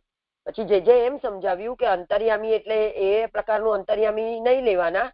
અંતર્યામી એટલે જે આ સ્વરૂપો જેટલા અવતારો આપણે જોયા એ અવતારો જેમને ધારણ કરેલા છે એ સ્વરૂપને અહીંયા આગળ કટકે કટકે વર્ણન કરવામાં આવે છે. એ સ્વરૂપના અવતારો બધા એમ. તો એ સ્વરૂપ તો કહ્યું કે એ મૂળ સ્વરૂપ જે છે એ, તો આપણે એ મૂળ સ્વરૂપને નારાયણ સમજી શકીએ, કેમ કે પ્રમેયરત્ન સંગ્રહમાં જયારે આપણે ભણ્યા ત્યારે એમાં એવું આવ્યું કે નારાયણ જે છે એ સકલ અવતારા અવતારી સમષ્ટિ અંતર્યામી બ્રહ્માંડ મૂર્તિ, એ જે નારાયણ છે એમાંથી ગુણાવતારો અને લીલા અવતારોનું પ્રાગટ્ય આપણે જોઈએ છે. તો એ નારાયણની મૂર્તિને આપણે મૂળ સ્વરૂપથી એ નારાયણ સમજવાનું કે વૈકુંઠ ધામમાં બિરાજવા વાળા જે પ્રભુનું સ્વરૂપ છે, મતલબ મૂળ એટલે પરબ્રહ્મ જ મૂળ, એ લેવાનું એમ હું પૂછું છું. નારાયણ 2:5:15 માં બતાવ્યા પ્રમાણે તો અહીંયા નારાયણ નું બધું નારાયણના અંગમાંથી જ ઉત્પન્ન થયેલા છે એમ. એટલે મને તો એવું લાગે છે કે નારાયણ હોઈ શકે એમ.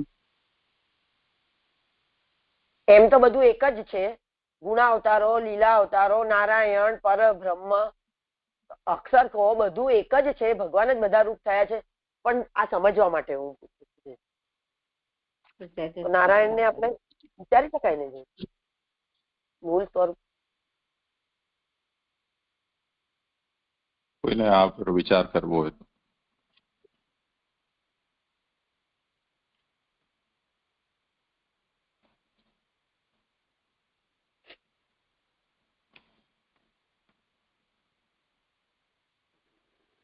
મને એવું લાગે છે વિચારી શકાય હો નારાયણ ને.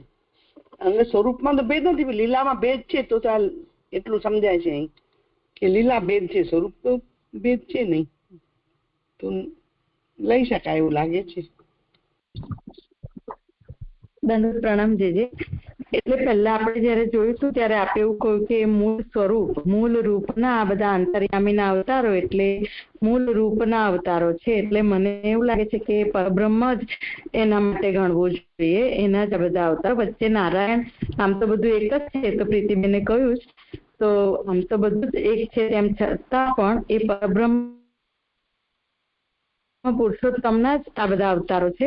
એટલે મૂળ સ્વરૂપથી જ એને સમજવા જોઈએ અને બીજું કઈ વચ્ચે નારાયણ પણ લાવવાની જરૂર નથી, એવું મને સમજાઈ રહ્યું છે.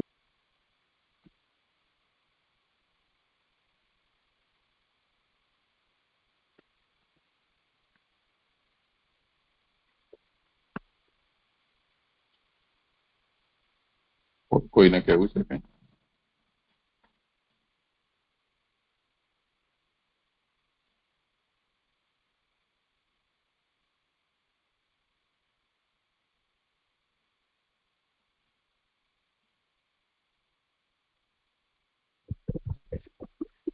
અને અહીંયા જે ધ્યાન કરવાના વિષય તરીકે જે બતાવી રહ્યા છે ને, તો ધ્યાન કરવાના વિષય તરીકે એ ભગવાન એમના અંગ રૂપે બીજા બધા દેવી દેવતાઓનું અહીંયા આપણને બતાવી રહ્યા છે. તો એટલા માટે પણ મને એવું લાગે છે કે મૂળ સ્વરૂપને જ અહીંયા લઈ રહ્યા છે. ધ્યાનનો વિષય તરીકે અંતર્યામીને જે આપણને 2-2-8 બતાવવાનું સ્ટાર્ટ કર્યું, ત્યાં ધ્યાનનો વિષય સૂક્ષ્મનું ધ્યાન ને સ્થૂળનું ધ્યાન, એમાં જે બતાવ્યું અંતર્યામીથી સૂક્ષ્મનું ધ્યાન, એમાં એટલે હું મૂળ સ્વરૂપને જ લઈ રહી છું. જે દંડવત પ્રણામ.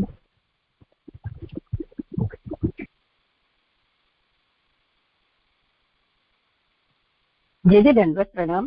ભાગવતાત્મા પાના નંબર 13 જ આ કહ્યું ને, મૂળ સ્વરૂપની ભક્તિ કરવાથી ભક્તિ માર્ગ પ્રમાણે ભજન થાય છે. તેથી પુરુષોત્તમની ભક્તિ થઈ શકે તે માટે બધા અવતારોના પ્રાગટ્યની જ કથા 7:1-25 કહેલી છે. એટલે મૂળ સ્વરૂપની ના જ આ બધા અવતારોની કથા છે તે અહીં કહ્યું એવું મને લાગે છે. દંડવત પ્રણામ.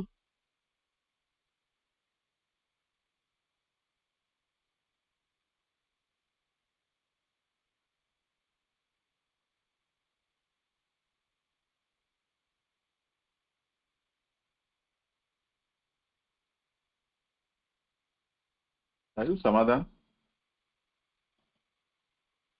હા, એટલે પરબ્રહ્મ જ લેવા જોઈએ. નારાયણ ભલે નારાયણ થી બધા અવતારો, આપણે 24 અવતારો જે છે એ લીલા અવતારો પણ નારાયણ થી છે અને ગુણાવતારો નારાયણ છે, પણ અહીંયા મૂળ સ્વરૂપ પરબ્રહ્મ જ લેવાનું છે.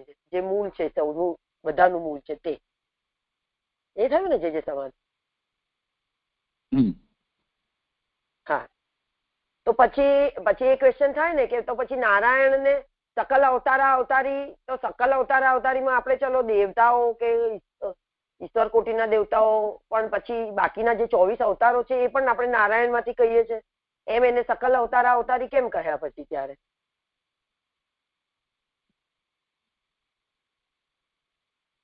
કરી જુઓ વિચાર. એટલે એ જયારે સૃષ્ટિ કરે છે ત્યારે સૃષ્ટિમાં આવી રીતે ભગવાને પ્રકટ કરવા માટે ભગવાનને એક રૂપ ધરી અને પ્રભુ એ રીતે કાર્ય કરે છે, એવું આપણે મને એવું લાગે છે, એવું સમજવું જોઈએ કે ભગવાન જયારે સૃષ્ટિ કરે છે અને સૃષ્ટિની બધી વ્યવસ્થા જયારે સોંપે છે બધાને, ત્યારે આવી રીતે કાર્ય કરે છે ભગવાન. બધા અવતાર અવતારી બધું પછી નારાયણ એક રૂપ પ્રકટ કરે છે ને એમાંથી પછી આ બધું કાર્યરૂપ થાય છે. ખરેખર તો બધું પરબ્રહ્મમાંથી જ થયેલું છે એમ આપણને મૂળથી બતાવી રહ્યા છે, એવી રીતે સમજી શકાય છે.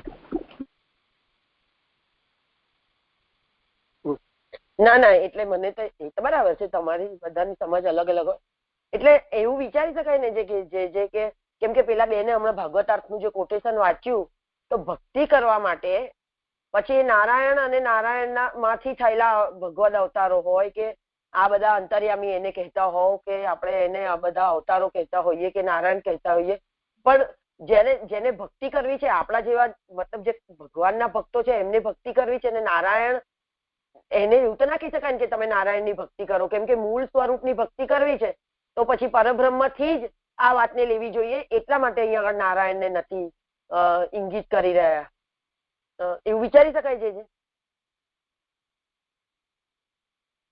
તમે આના ઉપક્રમથી તમે છો આ 7મા અધ્યાયના? પહેલેથી જોડાયા છો? હા, તો એની કારિકા જરા જોઈ લો ને એક વખત, અને એનો ઉપોદ્ઘાત. કારિકા જોવું જોઈએ. ઉપોદ્ઘાત ભાગવતાર્થમાં? હા, નાનુભાઈ નું. હા, નહીં, આની જ કારિકાનો, કારિકા અને અધ્યાયની ભૂમિકા જે છે તે. હા, તે જોવું. અહીંયા આગળ પહેલી કારિકામાં એવું કહ્યું, હા, પહેલી કારિકામાં એવું કહ્યું કે એવી રીતે આત્મા સિવાયનાનો ઉત્પત્તિથી નિર્ણય કરવામાં આવ્યો. હરિરૂપ આત્માનો પણ નિર્ણય જણાવવામાં આવે છે. તો એટલે જળ અને જીવનું કહ્યું, હવે હરિ ભગવાનનો, એટલે અહીંયા આગળ અંતર્યામી કહે છે, તો એમનો પણ નિર્ણય જણાવવામાં આવે છે.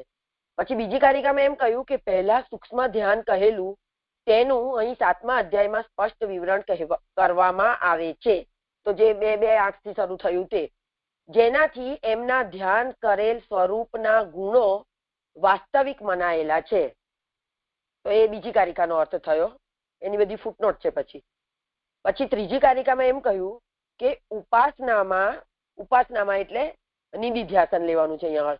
ઉપાસનામાં હરિના સર્વ ધર્મનો સ્વરૂપ અને ગુણના ભેદથી નિર્ણય જણાવવા માટે અહીં કહેવામાં આવે છે. તો આ બધું કેમ કહેવામાં આવે છે? કેમ કે નિધિધ્યાસનમાં આ બધાની જરૂર હોય છે. તો એ ગુણ અને સ્વરૂપના ભેદથી નિર્ણય જણાવવા માટે અહીંયા આગળ આ બધું સ્પષ્ટ બધા ગુણો વાસ્તવિક રીતે કહેવામાં આવે છે, જે વાસ્તવિક જ છે. અને પછી ચોથા શ્લોકની કારિકાનો અર્થ છે કે અને મુખ્યનું નિર્ણય કરેલું ફળ હવે જણાવવામાં આવે છે, અને એનાથી અંગરૂપ ઉત્તમ મહાત્મ્ય પણ સાબિત થશે. એ ચોથી કારિકાનો અર્થ છે. એમાં 5 નંબરની ફૂટનોટ બહુ મોટી છે કે શું કે બ્રહ્મા અને નારદનો સંવાદ એનો ઉત્તરમાં કહેવા માંડ્યો, એ બધું છે. પ્રેમ ભક્તિરૂપ ફળ કહ્યું તે તથા તેના અંગરૂપ મહાત્મ્ય કહેવાશે, અને મુખ્યનું નિર્ણય કરેલું ફળ હવે જણાવવામાં આવે છે. એનાથી અંગરૂપ ઉત્તમ મહાત્મ્ય પણ સાબિત થશે. એટલે મહાત્મ્ય જ્ઞાનને કારણે પ્રેમ ભક્તિરૂપ ફળ, તો એનો નિર્ણય હવે કરવામાં આવશે. ફળ એ પ્રેમ ભક્તિ છે અને એનું અંગ છે તે મહાત્મ્ય. તો એ હવે અહીંયા આગળ 5મી કારિકામાં કહ્યું. પછી અહીંયા જે શ્લોક છે એની ઉત્થાનિકામાં એમ કહે છે કે એ પ્રમાણે જળ પદાર્થો અને જીવનો ઉત્પત્તિથી નિર્ણય કહીને સર્વ ગુણો સહિત અંતર્યામીની પણ ઉત્પત્તિ કટકે કટકે કહેવામાં આવે છે. સર્વ ગુણો સહિત અંતર્યામીની પણ ઉત્પત્તિ કટકે કટકે કહેવામાં આવે છે.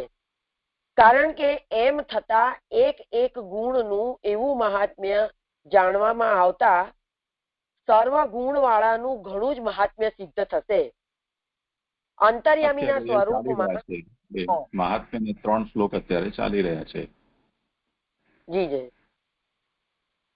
તો એટલે અહીંયા એવું કહ્યું કે ઉત્થાનિકામાં પ્રતિબંધ વાંચ્યો હતો, ઉત્થાનિકામાં ક્લિયર થઈ ગયું.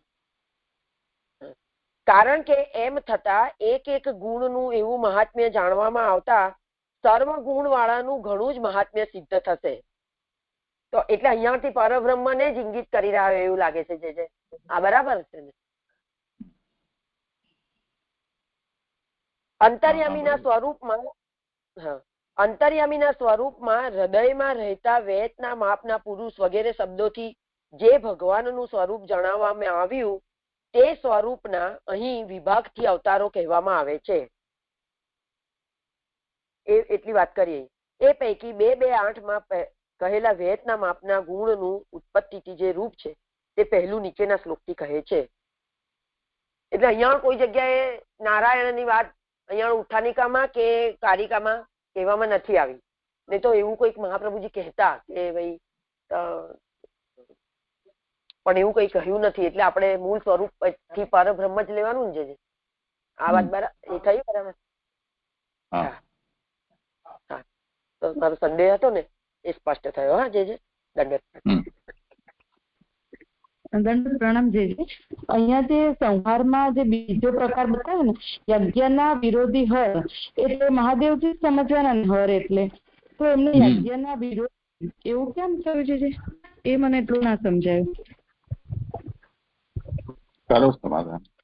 એ યજ્ઞના વિરોધી એટલે કયા કે જયારે એમના શંકરના વહુજી જયારે એમના પિતાને ત્યાં યજ્ઞમાં ગયા હતા તો યજ્ઞમાં શંકર ભગવાનની મંજૂરી નોતીને ગયા હતા અને અંતે પછી એમને એમનો પેલું બળવાનો વારો આવ્યો ને એટલા માટે પછી એને યજ્ઞના વિરોધી થયા એવું મને લાગે છે રાઈટ કે નહીં ખબર.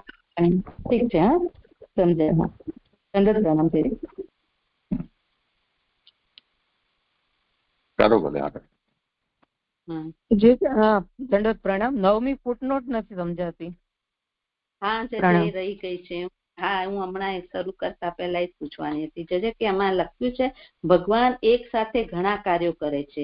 બ્રહ્મ પુરાણમાં માયાનું કીર્તન અધ્યાયમાં એક ઘડીમાં 60 વર્ષનો સમય વિત્યાનું જલમાં ડૂબેલી ચાંડાલી અને બ્રાહ્મણનો જન્મ થયાનું ઉપાખ્યાનમાં કહેલું છે. એટલે આપણે આ તો જોયું કે ભગવાન એક સાથે ઘણા કાર્યો કરી શકે છે, માયાથી આપણને બતાવી દીધું. પણ આ એક શેમાં બતાવ્યું છે તો બ્રહ્મ પુરાણમાં એ માયાનું કીર્તન આપણને બતાવ્યું. પણ આ નથી સમજાતું છે કે 60 વર્ષના સમયમાં વિદ્યાનું જલમાં ડૂબેલી ચાંડાલી એ શું છે ખબર નથી જે ઇતિહાસ એ ઉપાખ્યાનમાં શું આપેલું છે. એ બ્રહ્મપુરાણનો 229મો અધ્યાય એના 1 થી 82 શ્લોક છે એ જરા શોધી કાઢજો પછી કાલે આપણે સાંભળશું. બ્રહ્મપુરાણમાં કયો કીધું છે 229મો અધ્યાય આખો અધ્યાય.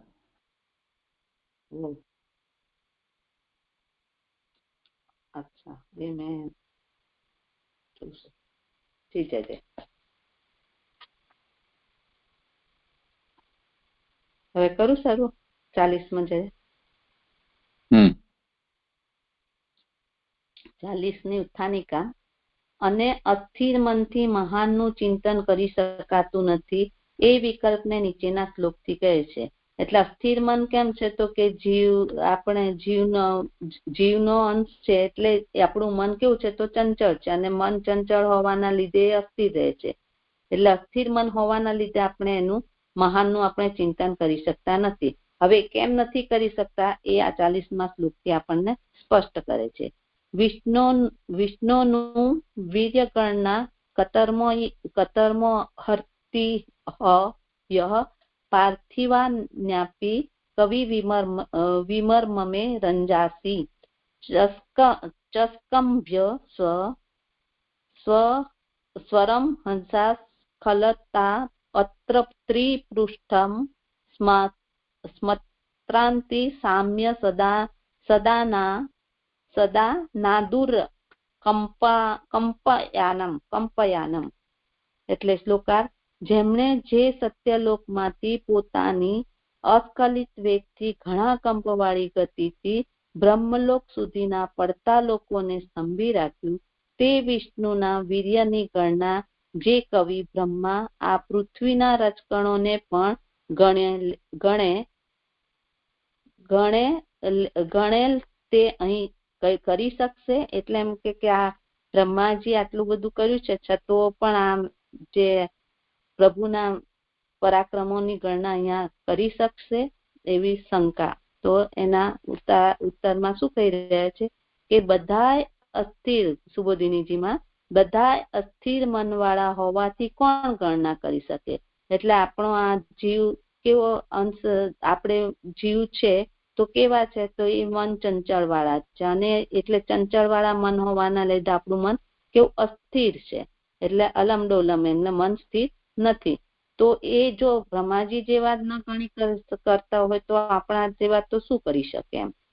મનની જે એમાં શક્તિ ન હોવાથી કોઈની પણ યોગ્યતા નથી એમ કહ્યું.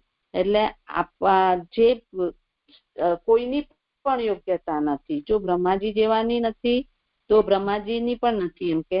તો આ કેમ તો કે એની મનની શક્તિ જ નથી કે તે આની દરેક આના માટે કરી શકે. કોઈની પણ યોગ્યતા નથી એમ કહ્યું.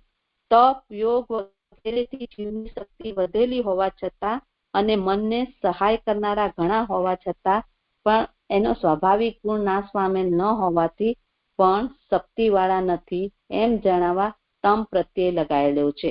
તો આમાં તમ પ્રત્યય એટલે પહેલી એમાં પૂર્વમાં બતાવ્યું કે કર્તમો હતી, એમાં તમ પ્રત્યય બતાવ્યું છે. એટલે આમાં એવી રીતે સમજાઈ રહ્યા છે કે આ મન કેવું છે, મનુષ્યથી લઈને દેવ પર્યંત બધા જ જીવોને જો જોઈએ તો તેનું બધાનું જ મન કેવું છે કે આકુલ વ્યાકુલ રહે છે અને એ ભગવાનના પરાક્રમોનું એ સમજી શકે એમ નથી. હવે જો એને પણ એની શક્તિ હોવાથી કોઈની પણ યોગ્યતા નથી, એટલે આપણે જોયું એમ તો તપ યોગ વગેરેથી પણ જો એની જીવની શક્તિ વધેલી હોવા છતાં અને મનમાં સહાય કરનારા ઘણા હોવા છતાં આ કોણ છે, તપ અને યોગથી પણ જો એની શક્તિ વધેલી હોય અને એ સહાય કરનારા હોવા છતાં પણ આ મનનો એક સ્વાભાવિક ગુણ છે. તો શું છે કે સ્વાભાવિક ગુણ નાશ પામેલ ન હોવાથી બ્રહ્મા પણ શક્તિવાળા નથી એમ જણાવવા તમ પ્રત્યય લગાડેલો છે. એટલે આ બ્રહ્મા પણ છે,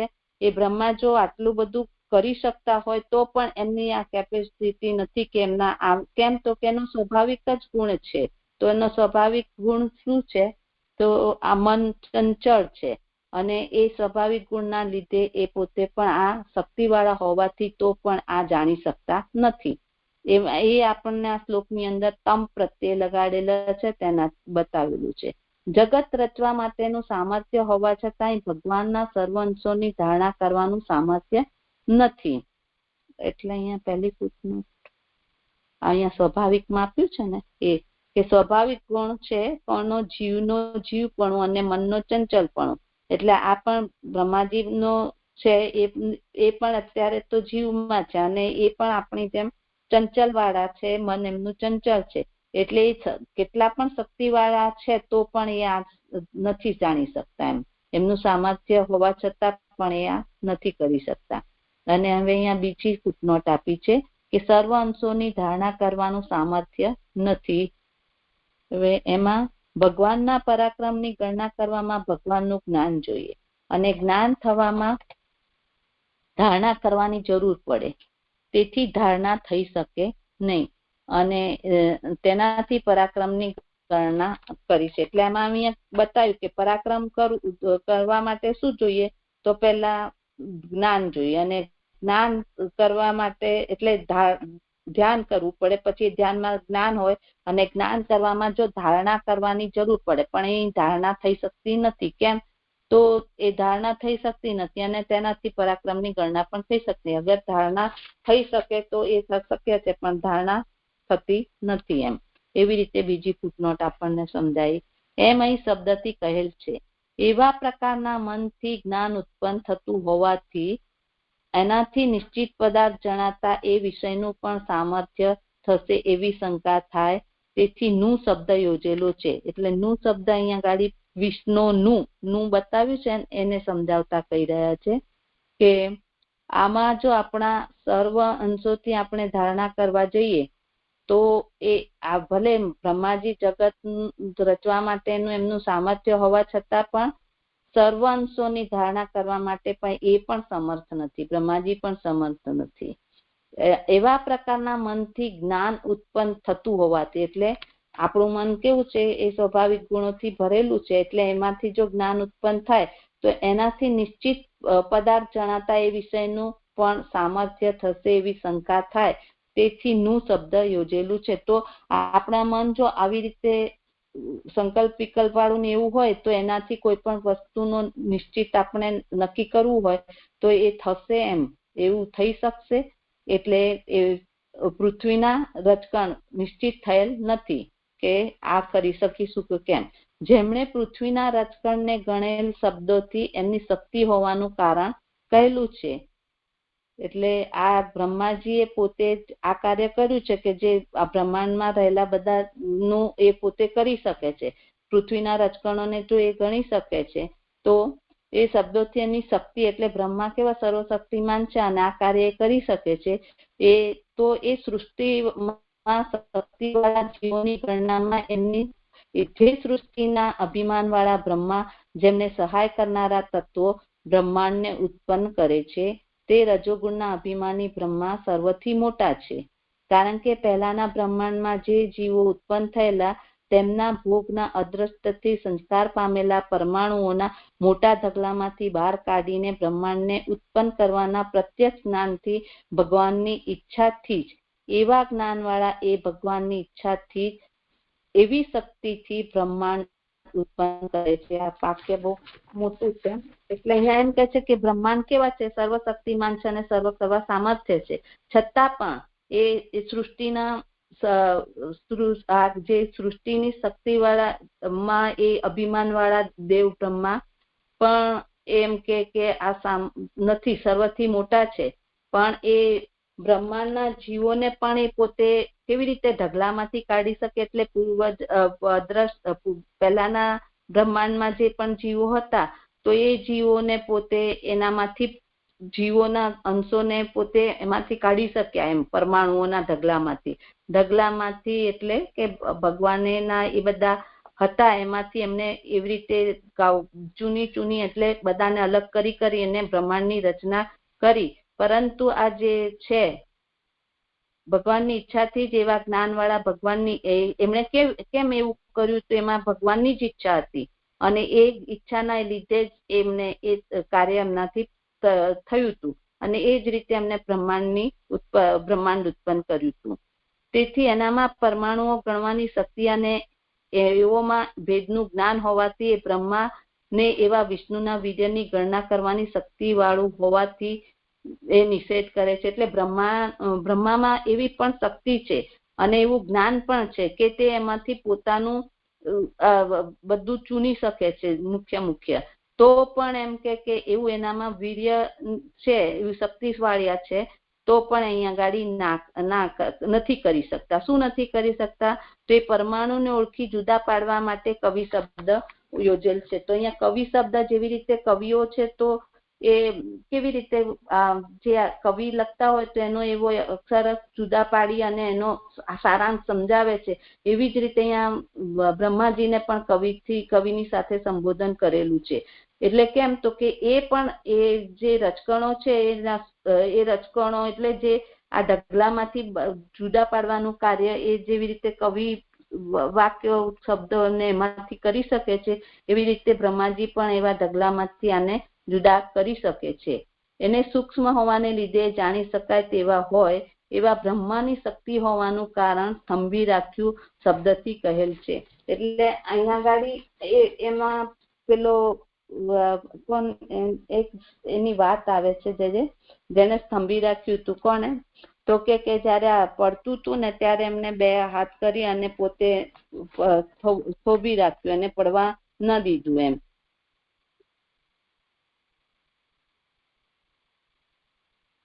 એમાં આની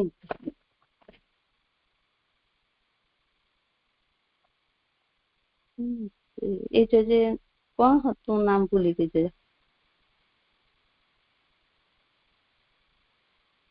શબ્દથી યોજેલ છે. રચકણો હોવાથી સૂક્ષ્મ હોવાને લીધે જાણી શકાય એવા બ્રહ્મા શક્તિ ન હોવાનું કારણ સ્તંભી રાખ્યું શબ્દથી વામન હતા. તો વામનજીએ શું કર્યું હતું કે જયારે એમને આ સ્ટોરીમાં એવું આવે છે કે વામનજીએ જયારે પૃથ્વી આની બલિરાજા પાસે માંગણી કરી તો એમને એટલા બધા પગથી મોટા પગથી એમને છેક સુધીનું લંબાવ્યું અને એમાં એમને ત્યાં સુધી પહોંચી ગયું ધર્મલોક સુધી, ધર્મથી તો સતયુગ સુધીનું, અને ત્યાંથી એમને એટલા પગ ત્યાં સુધી પહોંચાડી અને ત્યાં એમને પડવાનું એટલે એ પડવાનું હતું તો એમને પોતે એ થંભી રાખ્યું, એમ કે થોભાવી રાખ્યું અને પડવા ના દીધું.